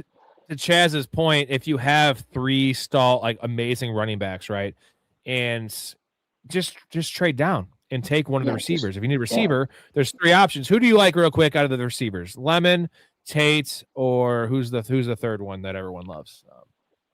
I'm thinking. I know it's Mikhail Lemon. I can't even think of the third right now, dude. Yeah. Anyways, who do you like out of those 2? Tate, Ohio State, or Lemon from USC? Lemon. That'd be my guy at 2, or 3 technically. If you took Mendoza at 2. Right. Just don't ever, also, especially in Dynasty, like you could trade into redrafts, but like Dynasty is super important to be active and just shop around. If you're not sold on somebody, if you don't have a need, and like don't take a wide receiver at 1 because someone wants Love and someone wants Mendoza probably more than you want Love. And if you can get like a 3rd rounder, if you instead of taking the wide receiver, trade down, you'll get the same wide receiver. That's why a lot of these teams in the NFL draft make these mistakes. Like, Well, if you're gonna trade down from 101 from Jeremiah Love to even the 102 or the 103, whatever you're doing, you need at least a first round pick in return, like at the very least. Like that's the kind of value Jeremiah Love has been getting. So if you have any questions about that, just asking in the Discord. I can probably help you out with that. Yeah, Chaz is the Discord hero, and he's also the Dynasty man on this show. I have a lot of knowledge in terms of players. I know what should happen, but I don't have a lot of Dynasty experience. So I think I know what I'm talking about, but like you have the intimate knowledge of Dynasty and firsthand experience more than I do. So we're gonna see. I hope I whip your ass. Mistakes that I can hope other people don't make, and then I've also this past couple of years I had two teams that were both 1 and 2. So it's been great building those teams, but now it's about maintaining those teams and realizing where the market's going. That's pretty much Dynasty. All right, buddy. I'll finish the last couple of minutes myself. Go get some sleep. You have a meeting tomorrow. Your school's done. You're done in what is it? June, May? When are you done? Early May, I'll be done. Graduating. You're done. You're done with college. Graduating. Yeah, I'll be going. It'll be a hectic, very, very hectic day because I think my sister and I graduate on the same day. So I'll graduate and then I'll go fly down to Tampa. And then I think we're going to stay there for probably a week and just celebrate with the family. So it'll be nice. What are you going to do after college?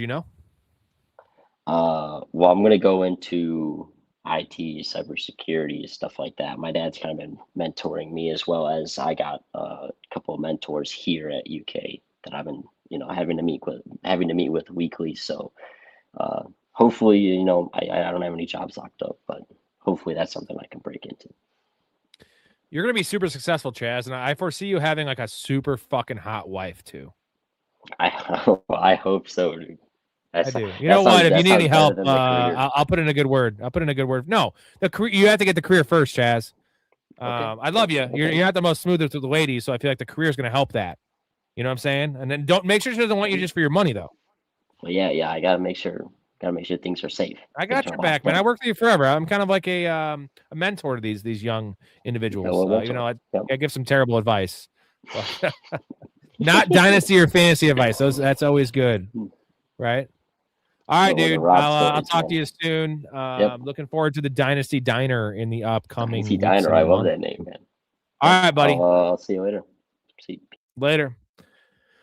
All right, answer a few more questions for y'all. Then I got to get out of here. Scott White, do you think Neighbors and Scatterbo and James Conner are going to be healthy for training camp? Neighbors most certainly healthy. That was a week 5 ACL. Scatterbo is a little trickier, but he's a madman, so he'll be fine.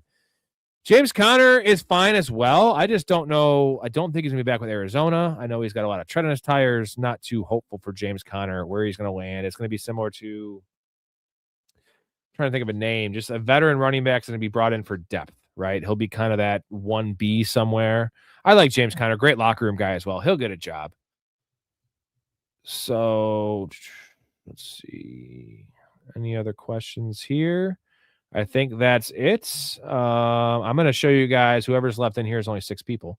But the bet that if you have FanDuel, if you want to make some, this is one of my plays. My other plays will be released later. If you're in the Discord, they're in there. But if you want, this one's listed on FanDuel, plus 120. Drake May and Sam Darnold each have 15 plus passing yards in each quarter. Seems really easy. Blowout might kill this one, but plus 120 is too easy to fuck with on that one. Again, if you're interested in supporting the show, would much appreciate it. Get in the Discord. This show goes on 24/7 there. There's always at least 5 or 6 people in there talking football, talking life, talking shit, whatever. Peaceful and respectful shit, mind you. But more than just to supporting your boys, a lot of good stuff there. Community Fantasy League, guest appearances on the show, free merchandise, access to the Discord, and the bets, boys. The bets, 95-56 this year. Crushing. We'll pay for it in 1 week. If you could pick one person to perform at the Super Bowl halftime, who would it be? It wouldn't be one person. I'm a rocker, bro. It's Buckethead. That's who it is. That actually is one person. So Buckethead, the greatest guitar player of all time, 300 and what is it? Hold on. Oh, it's more than that. It's 600 albums. Let me see where we're at here on the Buckethead discography. Yeah, I think it's 600 albums, all solo. Yeah, if you haven't heard of Buckethead, if you like rock and guitar, Buckethead is, people know who Frank what the hell is his name? Satriani, Joe Satriani. People know him. This dude is 100 times better than Joe Satriani. He is the goat of goat in terms of, he is Mozart with a guitar that does it all himself. So again, check out Buckethead, my favorite artist in the history of the world. He still plays. He still tours. I've seen him at local. He plays in caves. He plays in local little places. So he's amazing. He's played with Guns N' Roses. He's the best guitar player I've ever heard. He's a composer. He's a genius. Kevin says Creed. My dad likes Creed. Well, I just heard the news today. It seems my life is gonna change with arms wide open. I'm a drummer, not a singer, but that's my Creed impression. So yeah, Creed's fine. I don't mind Creed. My wife actually just saw Creed last year in Chicago.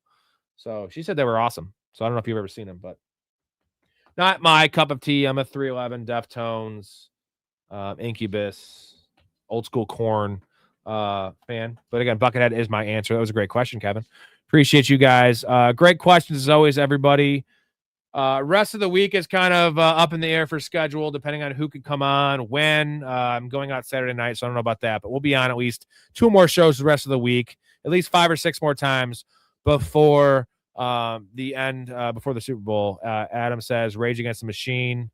I like Rage, man. I like the music much more than I like. I'm not into the vocals and a little too political for me.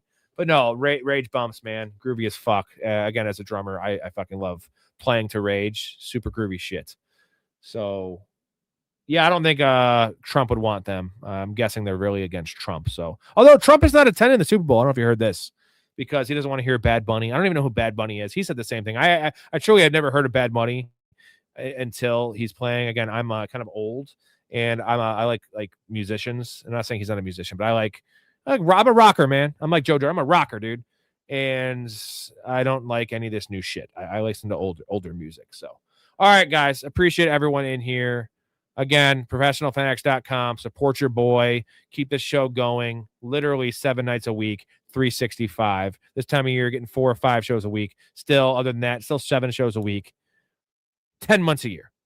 And Monday, tune in Monday. That is Tropic Thunder with Superfan Jason, Big Ray, and Storey for a movie Monday. It's going to be a fucking wild-ass show. A lot of drinks flowing in that one. I will be putting the schedule up for the next couple of days in the Discord. So check that out if you want to know, or just subscribe to the channel and you will get the notifications. So I'm out of here, guys. Sorry, I'm a little distracted. Anyways, love your life. Respect each other. Stay positive. I will see you soon. Why can't I find the clip here? Just seemed like a good dude. I thought I'd see if you wanted to grab a beer, that's all. I'm glad you called. We get home safe, Pistol. You got it, Jobin. I'm sorry, what? Nothing. Oh, what'd you say? I don't know. You nicknamed me Pistol, and I just called you Jobin. It means nothing. I'm drunk. I'm gonna call a cab. All right, man. You have my number, yeah? I got you stored in my iPhone. All right. If you need me, call.